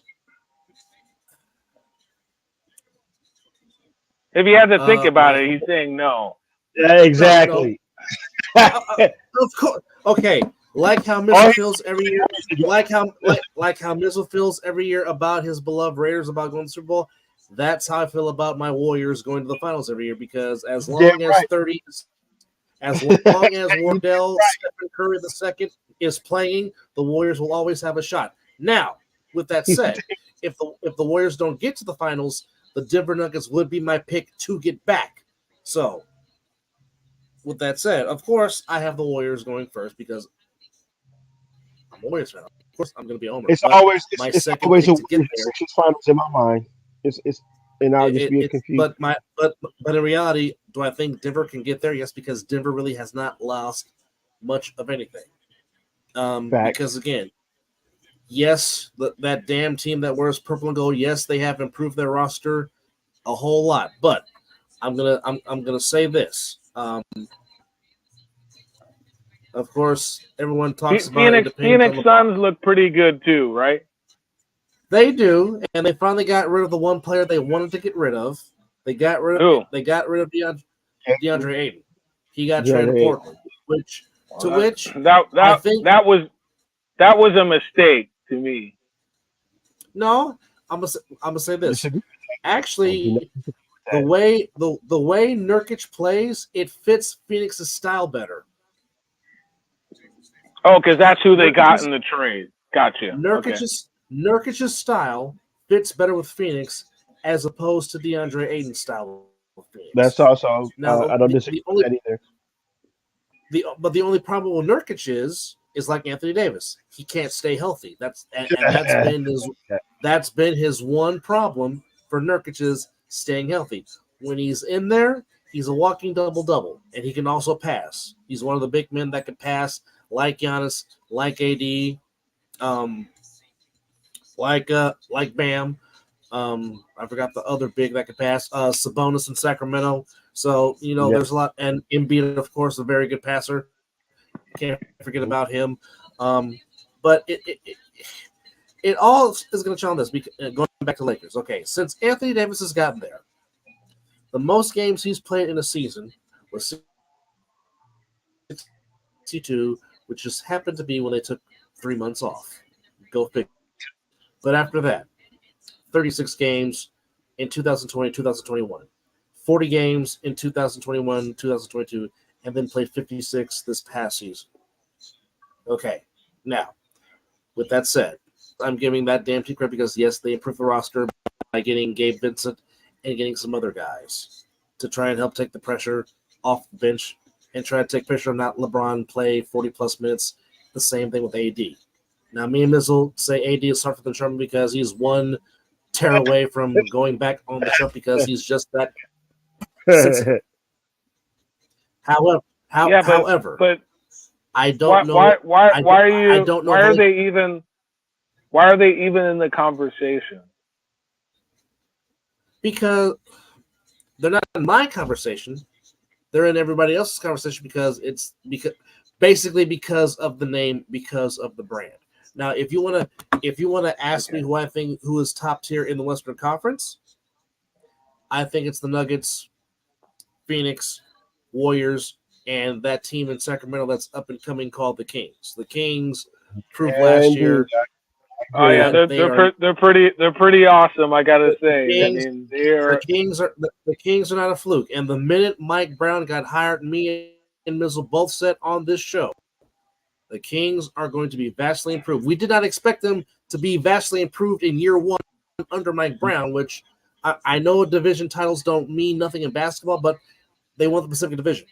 Not a lot of people were expecting that. They were a number 3 seed, almost got the 2 seed this past season. So now you re-sign. So they made the decision to build around De'Aaron Fox. They said Buddy Hield, go bye-bye. Tyrese Halliburton, who's a tremendous talent, which he wanted to stay in Sacramento, but they got shifted. Oh, they got rid of him? Yeah. That's how they got Sabonis. Yeah. They got Sabonis because they traded Halliburton, but you saw the meshing between Sabonis and Fox. They meshed very well. You can't deny that. Sabonis, just like his father, Arvidas. Yeah. Sabonis, yeah, but they're not. To me, they're not in the conversation. They're a couple of pieces away from being a real serious contender, but right now, as they're built, as the roster is right now, they will be a consistent playoff team under Mike Brown because Mike Brown is very damn. You know what? I agree with you 100%. Double A. They're a couple of draft picks away good draft picks from a championship because they have the right management, they have the right staff, they have the right players. Absolutely, yes. Now they do it. So if they do it like how the Warriors did it, because people don't remember the Warriors, they drafted their way into a championship. Yeah, indeed. Most of their course draft picks. Absolutely, people keep everybody's trying to nowadays. People are trying to trade their way to a championship. The Warriors did it the right way. The Sixers, if they weren't so, anxious to win a championship, they had the right players. Ben Simmons, great player. One of my favorite players at the time. But it's like you're only good as your last season. So, or your last game, I guess, in his case. He got so much heat for what he did, but the fans didn't. They didn't embrace him the way they should have. Talented, super talented player. If they would have waited another year, I think they would have had a really good chance of winning a championship with that team. I mean, they really had a good team. I remember that game they had against the Toronto Raptors. I don't know if you guys remember that a few years ago. That shot. I know he's a Philly fan. I can see him over there. When Kawhi Leonard hit that shot, I mean, it was a really lucky shot he hit, and that really derailed the whole train. But they were supposed to probably win the championship that year. I mean, they really were. And now Ben Simmons, where's he at? I mean, was that the year the Raptors beat the Warriors in the finals? That is correct. I would have been one confused fan. But he would have said he has always been on record to say that if it was to happen, he would root for Philly because he's already seen the Warriors win 4. Because he was only 1 year old when Philly won in '83, and so was I when they swept the Lakers. And when the Raiders won their last Super Bowl, so I've seen both of my franchises lose in the top moment. I didn't see the Raiders lose the Super Bowl. I didn't saw the Sixers lose to the Lakers. But I believe the Lakers would have beat anybody that year if they had played whoever. The Shaq and Kobe was just 2001 team. That they were just 2001 team was just one of the best post runs you'll ever want to see. They went 15-1, and the one came at the hands of Iverson as Iverson went for 48 in Game 1 of that particular finals. Not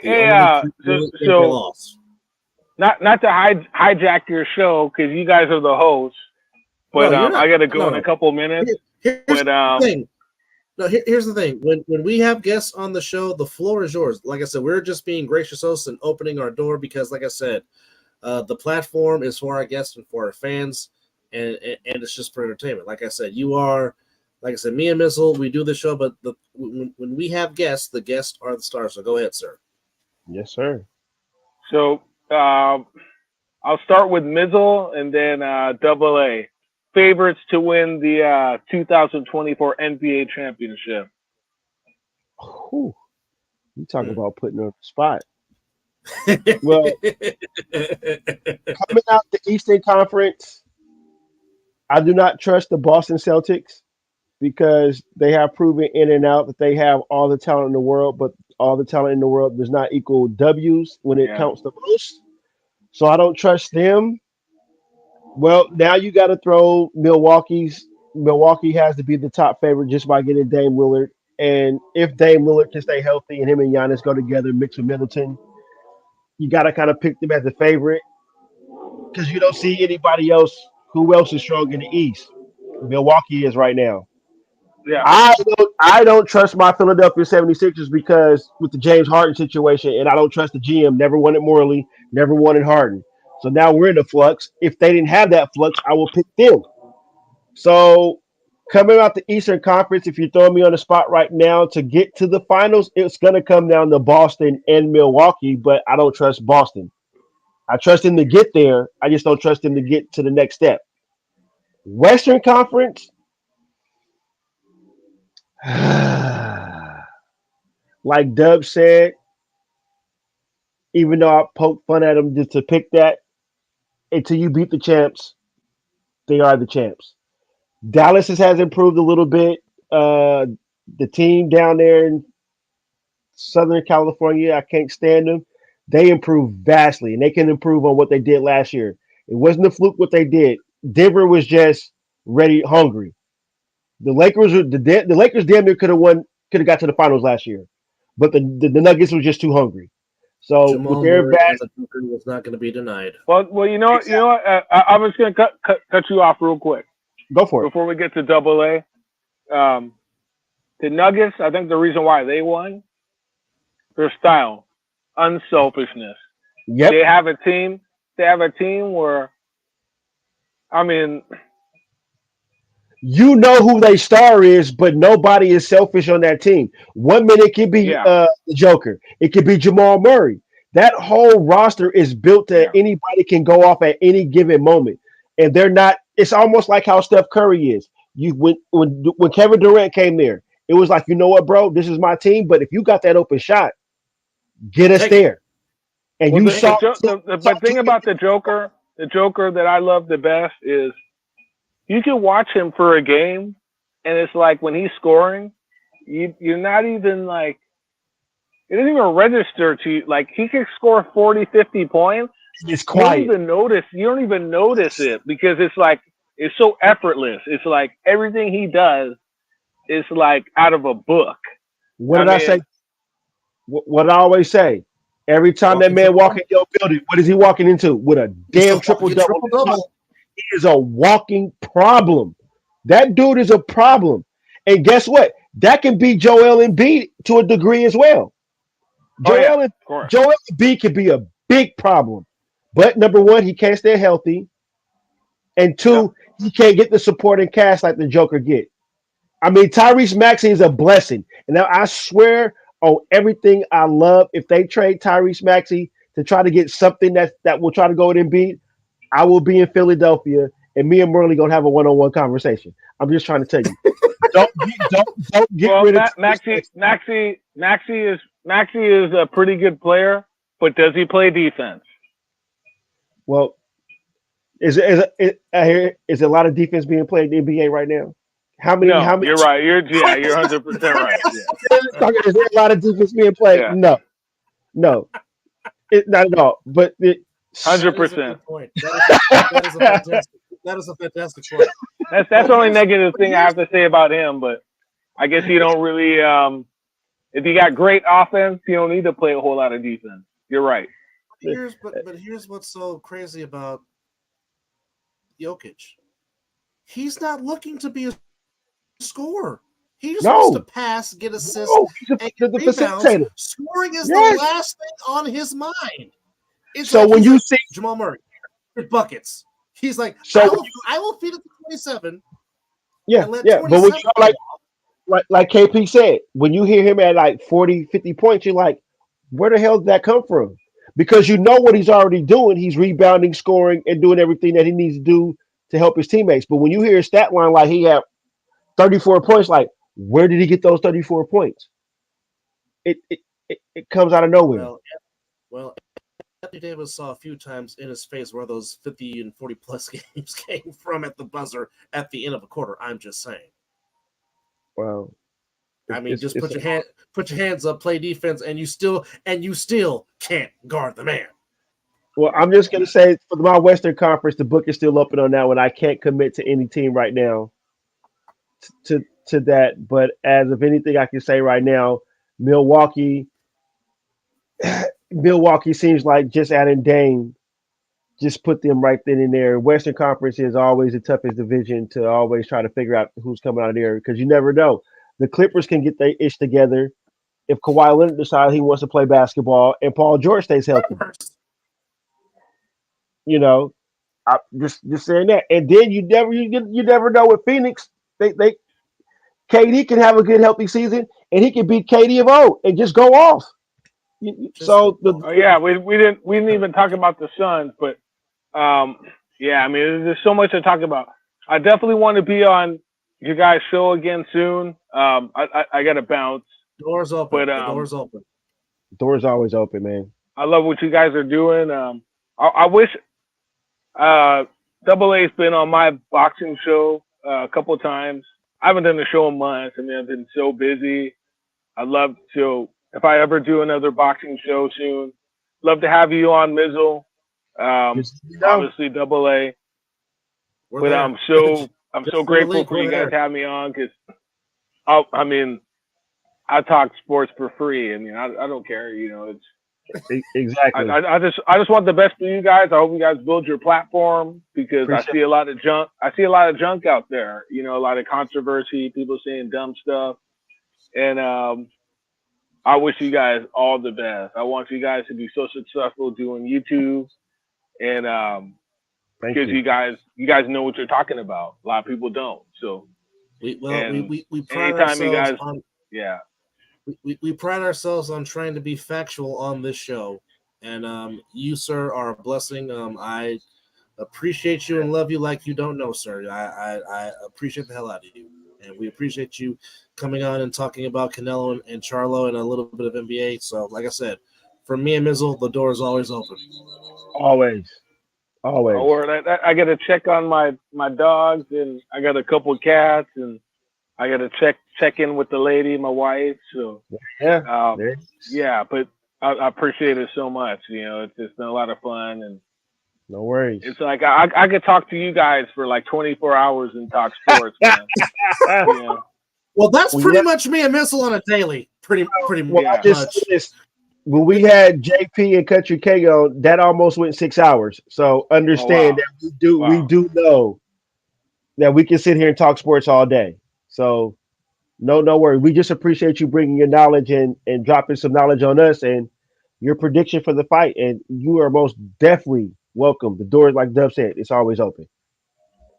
Thanks so much, guys. And you know, best luck. I mean, I really hope your guys' channel builds, and that's all I got to say. So thanks so much for having me on. Thank you. Thank you, KP. Love you, brother. Thank you for coming on. All right. That was Kevin Perry from his Platinum Fights YouTube channel, where you can catch the KO Nation podcast talking about the sweet science of boxing. And, of course, he is my cameraman on NFHS Network. Like I said, we appreciate Kevin coming on the show. And hey, I got probably on my site about 40, 50, like my catalog of pro boxing fights, some of the best fights you ever seen in the history of boxing on my site. So if you want to see the greatest fights in the history of boxing, come to my channel, and I have interviews with Buddy McGirt, with Demetrius Andre, with Doug Fisher from Ring Magazine. All kinds of like great people in the boxing business. I'm telling you, check. If you are really a true fan of the sweet science, check out his page, Platinum Fights. That's his YouTube channel. If you're a true fan of the sport, I'm telling you, it is some tremendous, fantastic content you need to watch. And hopefully I won't be lazy for the rest of the year, and I'll actually do some new content. I've done nothing for months, but either way, I'm a busy guy. So, but I gotta keep putting some new content out there for everybody. But either way, make sure if you like these guys, subscribe to their channel and tell everybody about them, because you guys are knowledgeable and you guys do a good job, and I appreciate you guys for having me on. Thank you very much, man. God bless you, sir. Appreciate you. All right. Good night, guys. Good night. Good night, Kevin. That was Kevin Perry from Platinum Fights. That's his YouTube channel. Like I said, one of the best cameramen that you'll ever will see. Does a fantastic job covering sports. Like I said, he does our high school broadcast on NFHS Network. So like I said, fantastic human being, and we appreciate him basically giving us his seal of approval. So right now, it is very quiet. It is a very quiet on the not so frozen tundra of Lambeau Field. The Detroit Lions are giving the Packers the business 27-3 in the third quarter. Jared Goff on the first play threw an interception. The Packers got the early lead at 3-0, and then the Lions are up for 27 unanswered points as they are looking to go 3-1, and also with that, looking to win their fourth consecutive game against the Packers in this long-standing rivalry. And also, some news from Major League Baseball. For the first time since 2014, the Baltimore Orioles have won the American League Eastern Division title. And also the road to the playoffs in the World Series in the American League will go through Oriole Park and Camden Yards. They also are the number 1 seed throughout the American League playoffs. Of course, the Orioles had been horrible for a lot of years, but they have righted the ship. It all started when they drafted Adley Rutzman, the catcher. He's become the centerpiece, kind of like how Gerald Dempsey Posey III became the centerpiece for the Giants back in the 2010s. A fantastic job by the Baltimore Orioles. They are champions of the American League East, and they are the number 1 seed in the playoffs. So the Packers, 21 total yards in the first half against the Lions. Can you say Lions defense, ladies and gentlemen? The Lions have been getting the Jordan Love this whole game. They have shut down the running game. Even though the Packers just scored and they got the 2-point conversion, so now it is 27-11 right now in the third quarter with 8 minutes and 17 seconds left in the game. So there you go. So again, Lions taking care of business against the Pack. And there's also some college football scores going on. Well, I think I might dip off to college football instead of continue to watching this Lions house right now. Get on ESPN. Hold on, let me verify that for you. I said all dadgummit. All right, so right now you got 1 game on ESPN, 1 game on ESPNU, and 1 game on CBS Sports Network. So Middle Tennessee State's playing Western Kentucky. Western Kentucky is up 23-10. That's in the third quarter. You can catch that game on CBS Sports Network. Temple and Tulsa are playing right now. That's on ESPN. That's early in the fourth quarter. Tulsa's up 31-18. And in the third, we have on ESPNU Jayville State against Sam Houston State. And just found out Luke Musgrave, Packers rookie tight end, won't return, concussion. So there's that. So Jayville State taking on Sam Houston. And that is 21-14 midway through the third quarter. So there you go. And then tomorrow, there's a 4-game slate of college football. 2 games on ESPN, 1 on CBS Sports Network, 1 on FS1. We have Louisville and NC State on ESPN. That's at 4 o'clock, of course, Pacific Standard Time. 1 game that's really intriguing tomorrow. Number 10 Utah going to Corvallis to take on number 19 Oregon State. That's at 6 p.m. on Fox Sports 1. They've given Oregon State -4.5. La Tech, Louisiana Tech, taking on UTEP. That's on CBS Sports Network. And the nightcap, 2-2 Cincinnati against 3-1 BYU. And that's on tomorrow. So, I do want to pay a tribute real quick. Go for it. A tremendous career is coming to an end in the Motor City in Detroit, Michigan. Miguel Cabrera obviously should be a first ballot Hall of Famer. Homered in his final homestand, which is always great to see. The last Triple Crown winner in our game. But obviously for us Giants fans, he is still looking at that fastball that he was not expecting from Sergio Romo back in 2012. He's still looking for that pitch. But just a tremendous ball player. Of course, started his career with the then Florida Marlins. Helped the Marlins upset the Yankees in the World Series of 2003 with him and Josh Beckett and Pudge Rodriguez, that particular team. Of course, signed the big deal with Detroit. Never left. So, again, if he's not a first ballot Hall of Famer, something is really wrong. And, of course, Mickey being Mickey, his home run is an opposite field home run, of course. Some might say Miguel might be the best right-handed hitter of all time. For a long time, it was between him and Pujols in this era of who's the best right-handed hitter. So, I mean, I just want to give Mickey his flowers because he's had a fantastic career and definitely should be getting a plaque in Cooperstown in 5 years. I agree. Nice. In addition, also, Terry Francona, who will be stepping down as manager of the Cleveland Guardians at the end of the season. Of course, Tito played a long time as a player in Major League Baseball, got his first managerial job with the Phillies, of course, more known for ending the curse with the Red Sox as he was the manager in 2004 and 2007. So Tito, as a manager, he too should also be getting a plaque in Cooperstown in 5 years.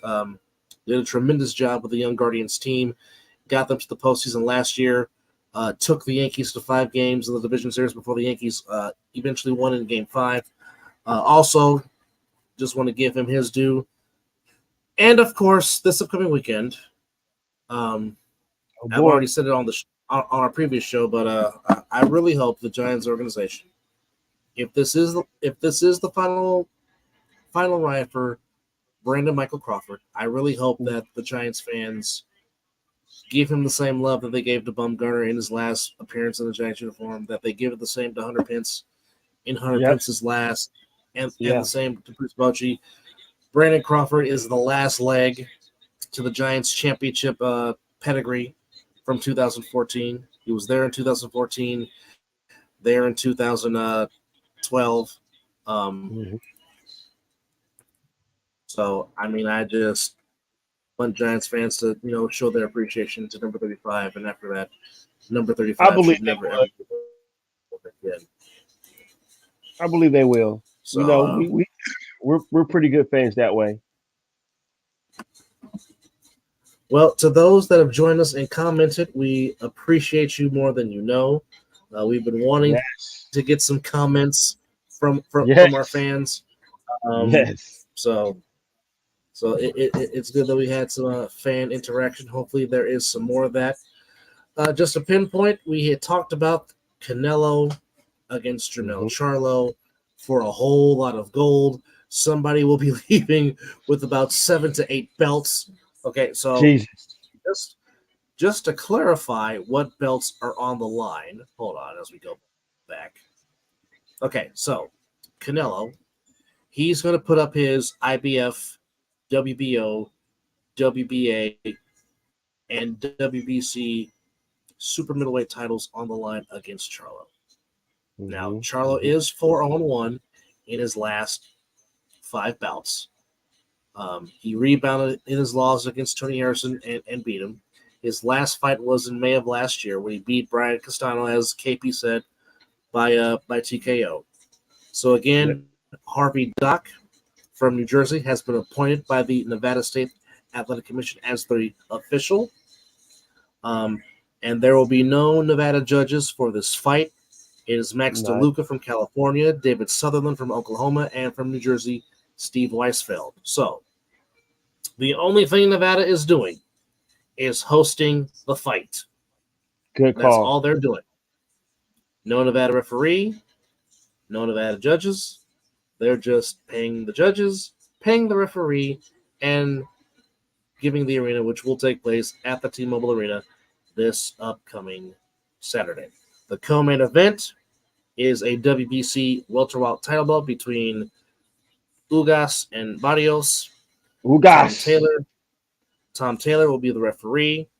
Tim Cheatham, Chris Flores, and also Steve Weisfeld. He will judge that fight. So Mr. Weisfeld will be having himself a plenty of busy nights in Las Vegas on Saturday evening.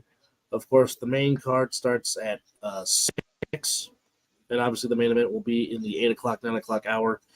And then Saturday, we will come on and do a post-game edition of the Mizzle An Dub Show to talk about the fight.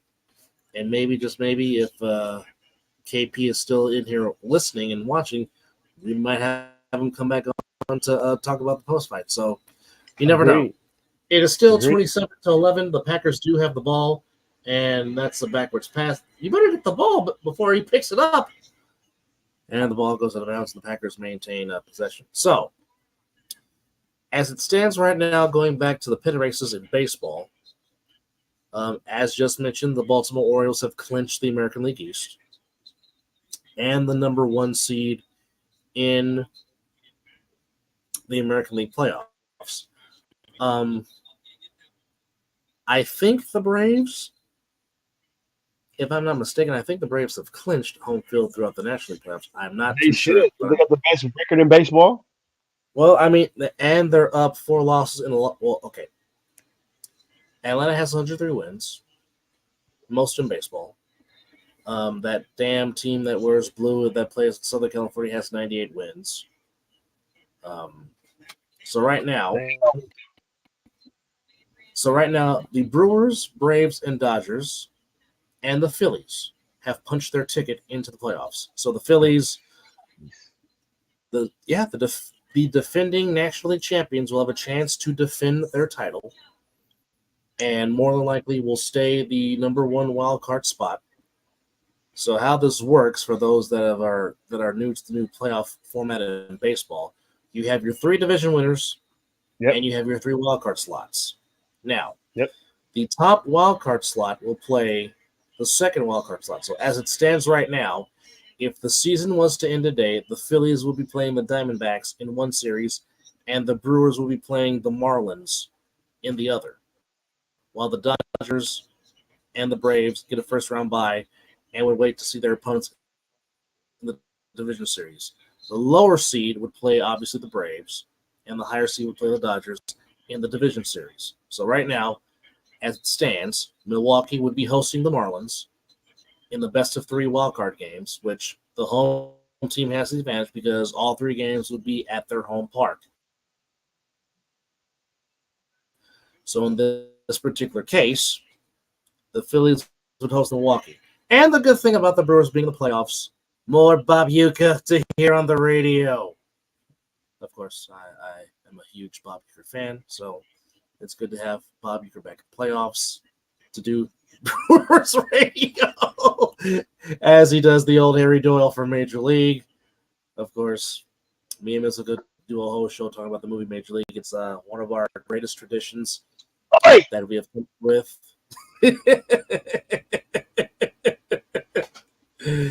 And once you start doing that, doom, doom, doom, doom, doom, doom, doom. Okay, stop it.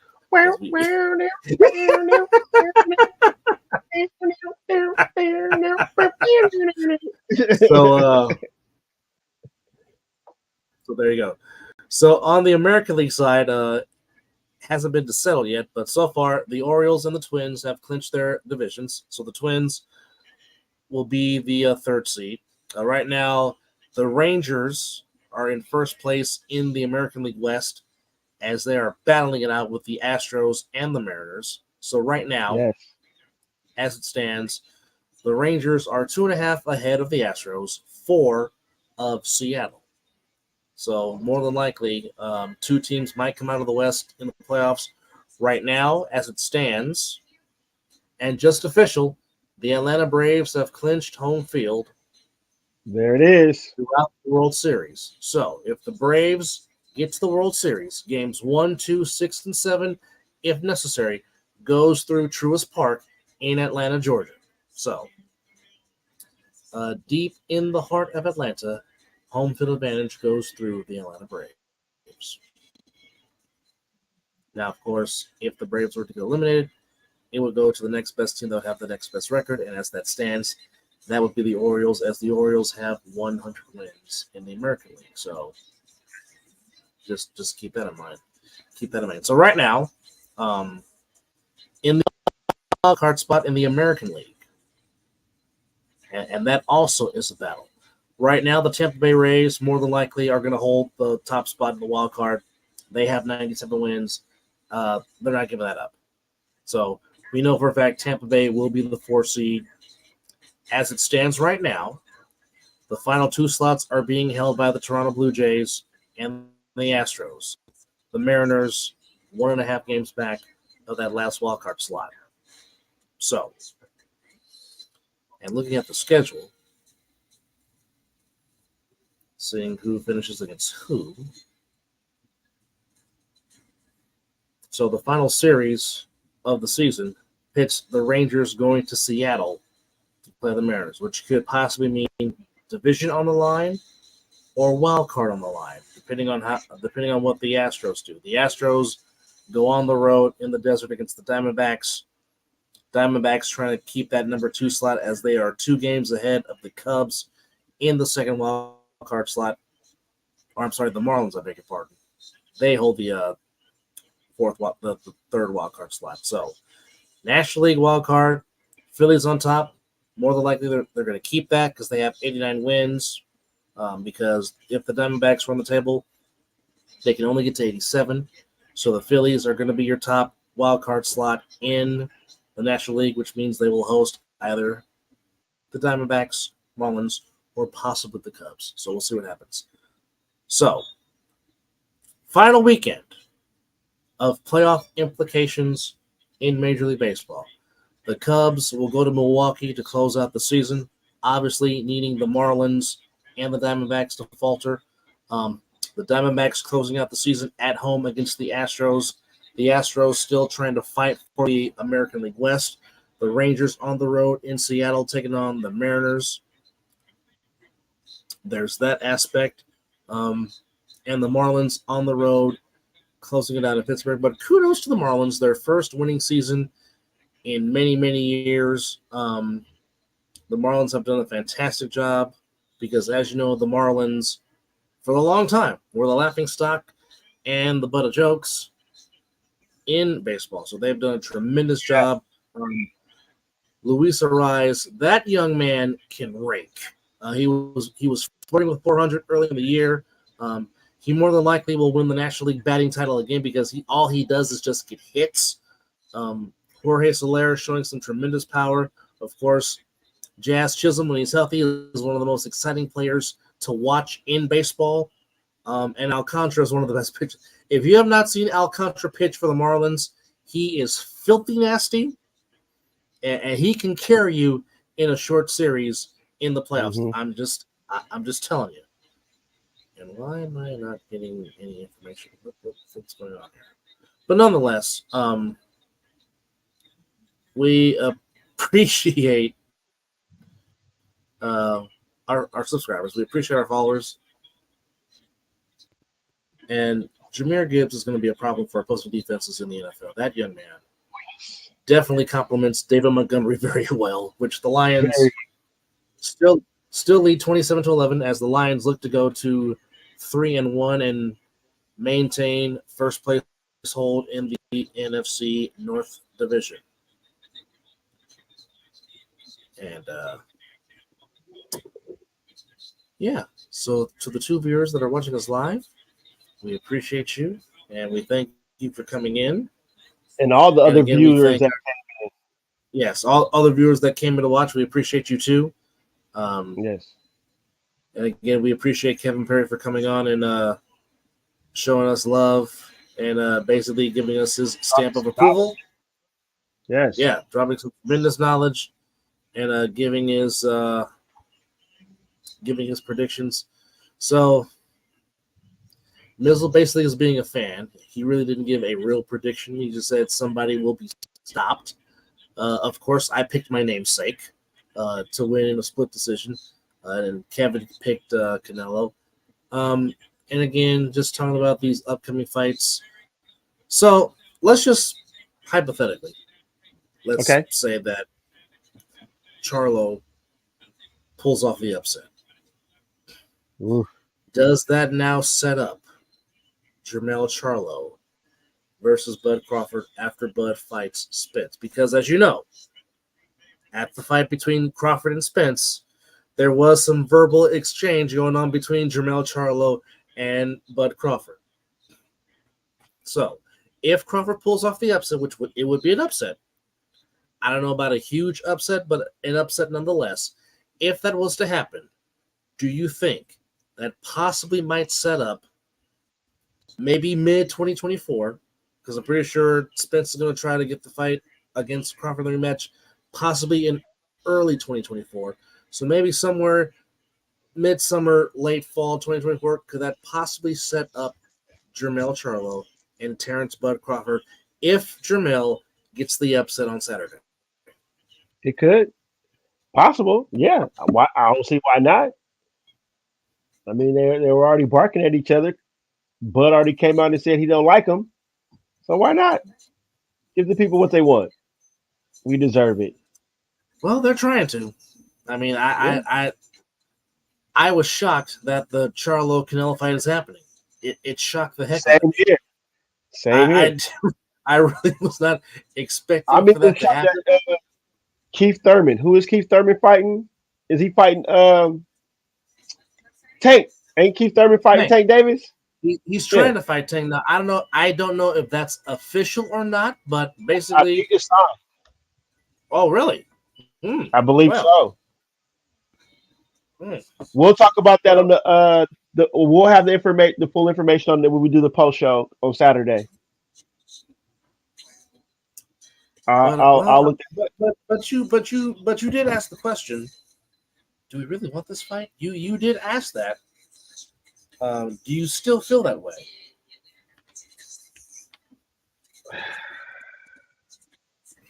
I just think Tank Davis might be just a little bit too much, because the only reason why I can say you're not wrong. Tank Davis can take a punch to deliver a punch, and it's already been proven. Correct. You are correct. He will take one to he will take one to land three. That's exactly what I said to the person I talked to last night. Yeah. For lack of a better term, it's almost like Floyd will dodge one to land four, because that's just what Floyd did. Dodge one, and oh, by the way, here comes 1, 2, 3, 4. And that gummit, when he was flyweight pretty boy, you were tasting the canvas, because a lot of people keep forgetting before he started breaking his hands consistently.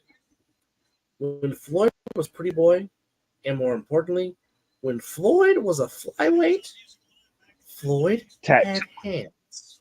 Yep. Okay. Ask the late Diego Corrales about Floyd's hands, because he put them out on the canvas I don't know how many times. Indeed.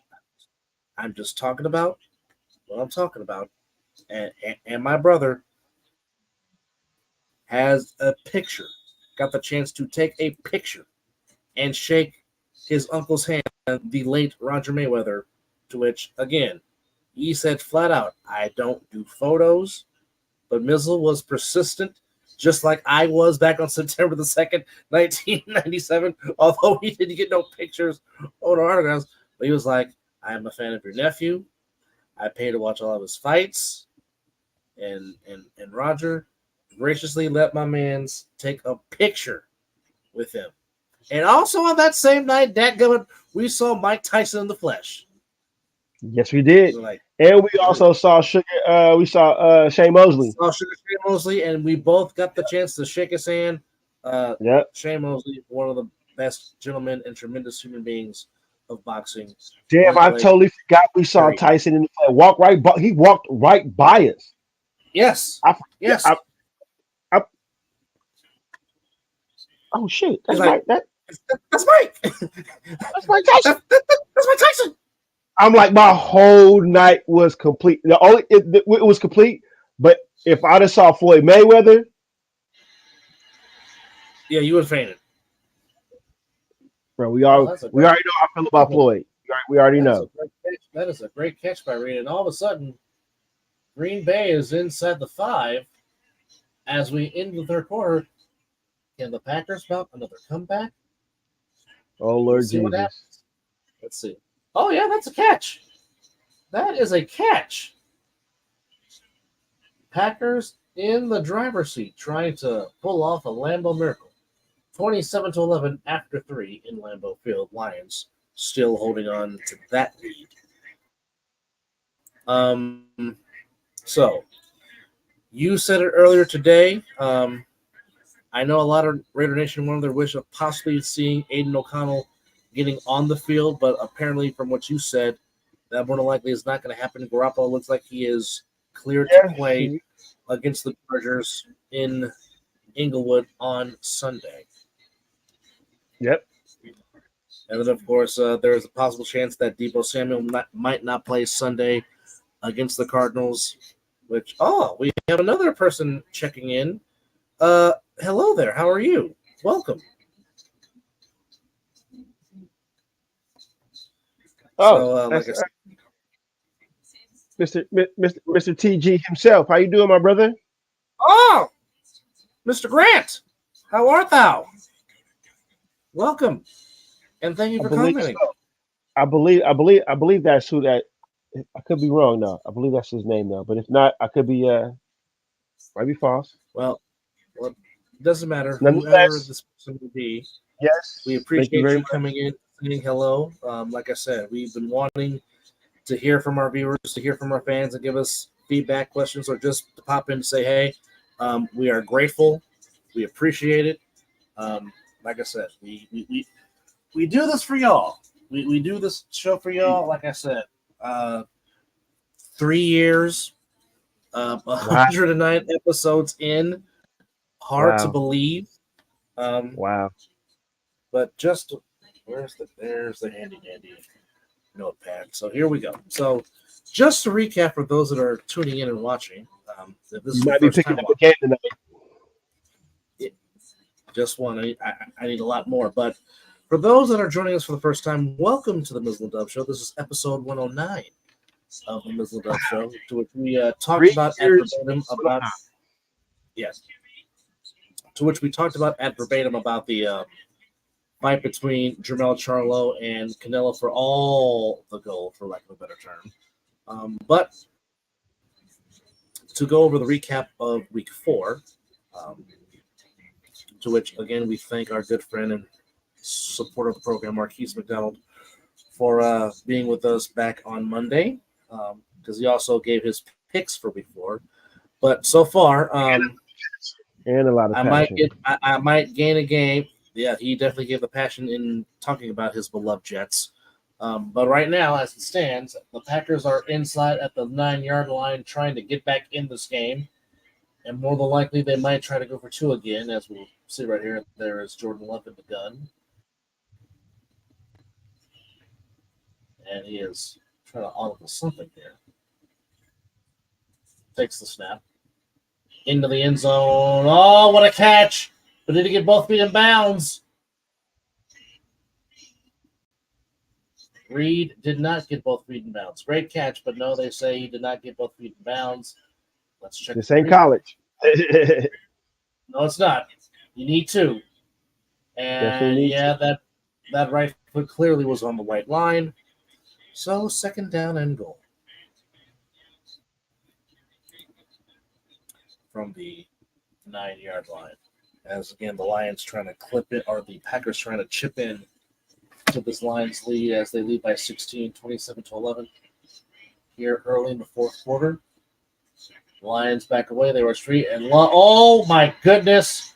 You will never see a bigger hole than that. My goodness. He definitely found the gleam on that one. My goodness, that was a big hole. Jordan Love just scored from 9 yards.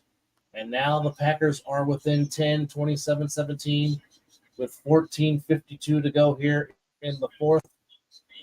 The drive took 5 plays and 66 yards. And let's watch this hole again up the middle. Oh, my goodness. Mizzle and I can run through that hole, and we are definitely not in football shape, but we can run through that hole. Yeah. That was a big hole. My goodness. All right, so the Packers are going to go for 2. Aaron Jones is in the backfield. He's the lone back. Love will keep it himself. He did not get in. So it remains a 10-point game, 27-17 with 14:52 to go. Let's see. The Packers might make it interesting. Yeah. Oh, great tackle there by big number 79. By Kaminsky. Great tackle. Nowhere. Yeah, he's clearly down. Ball does not cross the plane. Great tackle. Great tackle. He's down. Techniques. Ball. They teach you. Yeah. Ball nowhere near the plane. That was a great call by the official and a great tackle. So, 27-17, Packers trying to come back again on the not-so-frozen tundra of Lambeau Field. Did it get there? Well, if they come back, then I know something. But anyhow, just to go over our predictions for Week 4, as it stands right now, Mizzle on the year is 30-15 in his picks. Yours truly is 26-20. And he picked the Packers for this Thursday night game. I picked the Lions. Not looking We too both. At the moment, it's not.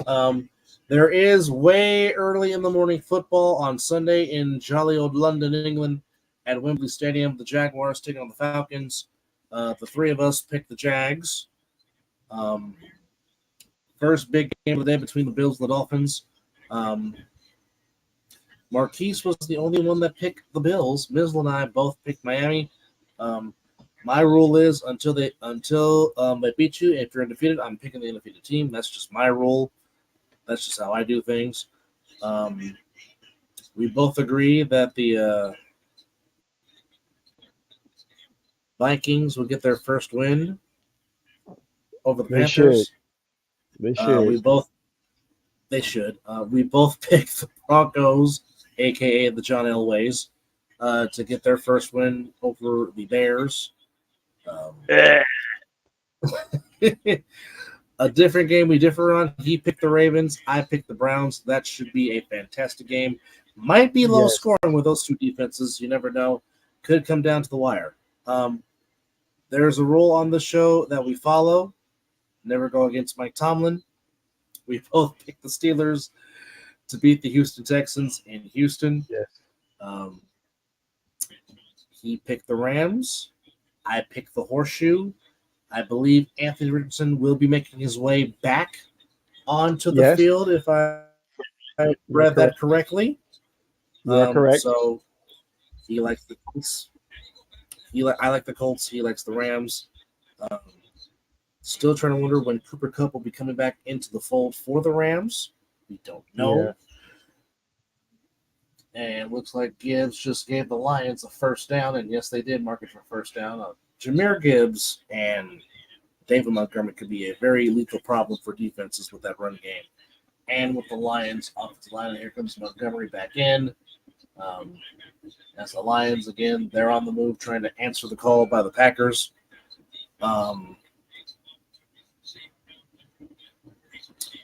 Going on to the next game, we was hoping to get Country K to preview this game.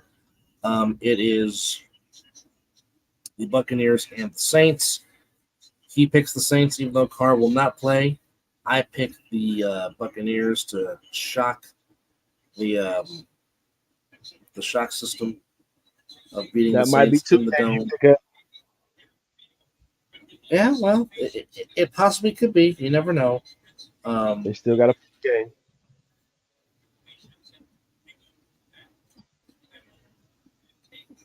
But you never know. Anyhow, going on to the next prediction. We both like the Eagles against the Commanders, especially with the way DeAndre Swift has been running the football like a madman these last 2 weeks. Possessed. It maybe looks like the Eagles might be starting to get on the ground. We both like Cincinnati to beat the Titans. Looks like the Bengals. I don't know why for the Bengals they have to start 0-2 in order for them to get the light bulb for them to start playing football. I don't know why that is, but it seems to have worked 2 of the last 3 years. They start 0-2, make the playoffs, make a long run, get to the AFC Championship game, etc., etc., etc. Folks, Mizzle went against his own team. He picked the Powder Blues to beat his team at pretty much the Raiders' second home. That is SoFi. That is Allegiant South, SoFi Stadium. We both Now, picked the would I eat crow? Yeah, but I just don't see. They have nothing. No running game. I already showed the passion in the last show without that. So yeah, Chargers sticking to it. 3rd and 2 for the Lions at the 45. Give to Gibbs. Gibbs has the first down inside the 40 into Packer territory. Clock is ticking with 11 and a half to go in the game. Lions up by 10 and in control and looking to be on the move, trying to counter the Packers score that got the Packers within 10 points. So we are keeping a pose as to what is going on. Well, I am, since Mizzle has moved on into the sunroom, if you will. Only thing missing is his Woody Page around the horn chalkboard or marker board. I can't find it at the moment, but it will make an appearance this year, guaranteed. Okay, it will return. Josh Reynolds just made a catch, another first down for the Lions. They look to be at or inside the 20. As right now the clock is. Oh, that's a great catch! Great catch by Josh Reynolds. Goff on the run, sets his feet, leads them right into the ball. Great catch. Inside the 20 are the Lions, looking to maintain their 10-point lead. Reynolds has 3 catches for 69 yards for the Lions. Ball spotted at the 19-yard line. The deep back is Montgomery. He gets it, cuts inside, gets inside the 20, gets to the 16-yard line. A nice gain on first down. Of course, Montgomery did not play last game against the Falcons and is back, and he has certainly been missed, and you can tell as the Lions effectively running the ball again, wasting the clock, letting the clock be their ally with a 27-17 lead. Smart football. Very smart football. Yes, sir. Yes, indeed.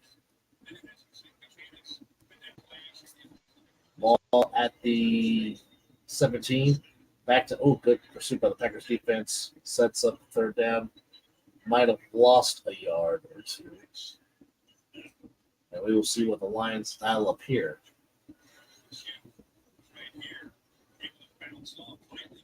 Oh, he just got through the gap and got free. That's a great tackle. Great tackle. 3rd and 9 for the Lions. With 9:14 to go here in the game. They're well in field goal range, but they're looking for 6. And now Goff is switching up the play at the line of scrimmage. Play clock down to 3. Gibbs up the middle. Smart play. Wasting clock. Well in field goal range. Short of the first down, but looks like the Lions are going to try to add 3 and extend their lead 13.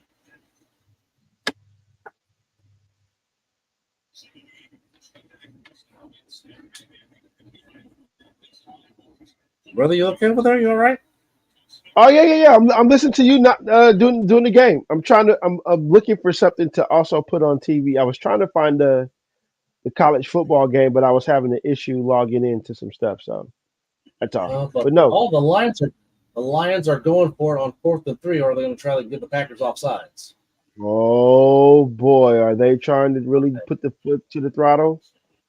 No, he was trying to get a hard count, but the Packers did not budge. So the Lions use a timeout, stopping the clock with 8 minutes and 13 seconds to go, and a field goal opportunity for the Lions to extend. Oh my God. 48-14. Tulsa is giving it the tempo. Oh my goodness. Riley Patterson made one from 37 and 33. This one is from, if they would show the graphics sometime today. Sometime today.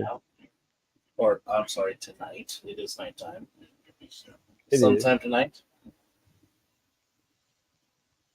And still no graphic of how long the field goal is.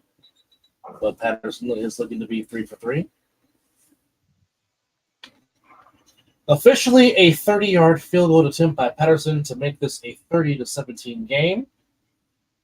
And extend the Lions' lead. Did you go see Gran Turismo? I have not, but I heard it's a good movie. I might have to watch that tonight then. Right down the pipe and good. Patterson 3 for 3. 8-10 to go here at Lambeau Field. 30-17 in favor of the Detroit Lions on Thursday Night Football. Lions are That'll be $23. Your access is free. Yeah, it is for economy ultimate passengers. You pay extra. I'll just have water. Man, what a great way to great show. Great show. Yes, indeed. So again, once again, our special thanks to Kevin Perry. Again, you can catch him KO Nation podcast on his page. Like I said, if you are a true fan of the sport of boxing, again, please check his page out. It is called Platinum Fights. That's his channel. That's where you can catch his ring interviews and also his show. Once again, it is the KO Nation podcast with Kevin Perry. You can get 2 episodes that yours truly was on. I was on episode 37 and episode 35. Like I said, you can catch his interview with Buddy McGurk. Yeah, I'm gonna look that one up. I didn't know about that one. I'll probably watch that later. Yeah, just tremendous boxing stuff. Like I said, if you are a fan of the sport of boxing, check out his page. Special thanks to him. And again, special thanks to our viewers that came in and said hi and commented and showed us some love. We are great. Like I said, we switched this platform to a new platform to where we can interact with our guests, with our fans. As always, special thank you. Oh, well, we have just gained 2 new subscribers. So now our subscribers are up to 52. So we definitely appreciate you guys for subscribing. Again, our YouTube page is the Mizzle An Dub Show. We do have an Instagram page, which is Mizzle_Dubs_ and show_. So YouTube page, IG page. Like I said, we do this for y'all. We appreciate y'all. We love y'all. We thank y'all for your support because, like I said, we do this for y'all. And we hope you enjoy watching as much as me and Mizzle enjoy bringing this to you. Like I said, football season is our peak season. Yes. Which is why we do multiple shows a week when it comes to the NFL. Like I said, our NFL show that we did, when we literally had a plethora of guests, we went for 5 hours and 51 minutes, almost a 6-hour show. Yeah, if anybody decides to watch that one, just put that as a podcast. Just plug that bad boy in. Just let that bad boy run. It was fantastic. Of course, the passion that JP got out of Country K, which is our good friends from the All Pro Joffos.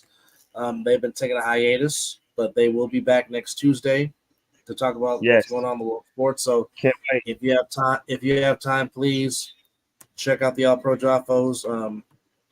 Their page, Pruneda. Come on now. There it is. Pruneda Brothers Productions. That's the All Pro Joffos page. So you can see JP, Country K, and DJ Matt Sticks do their thing every Tuesday and Friday on the All Pro Joffos. Of course, you can always catch the Mizzle An Dub Show. We don't have a set date. Just know that when we go live, and if you come in and join us, we appreciate it. Of course, don't forget my Ace NFL podcast called The Other Side of the Ball. That is every Wednesday on Vegas Hype Media. Every Wednesday at 5:30 from 5:30 to 7 p.m. where you can catch myself, the Vikings, Scott McCorkle, Casey Cox, and Chris Vera and Derek Duncan when they're not on assignment. I think we've covered everybody. I think we did.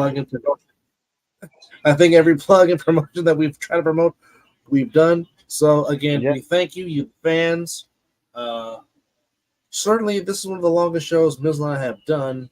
Just it being me and him, almost 2.5. Well, it's about to be the 2.5 hour mark. But again, congratulations on 3rd and goal for the Lions at the 8-yard line. Here's Montgomery. up the middle, gets to the 1 yard line. Oh, yep. Congratulations on picking up a game. Yeah. I think he's basically saying the Lions just put it in the end zone because I think Mizzle is ahead of me because I'm in the room straight. No, that's not the Good Night Canada flag. I think that's his pretend white flag saying that the Lions are on their way to, well, I mean, for those that have paid attention on this show, we have been hyping the Lions, talking about they are on their way for the minute Dan Campbell and Brad Holmes became the coach GM for the Lions, that the Ford /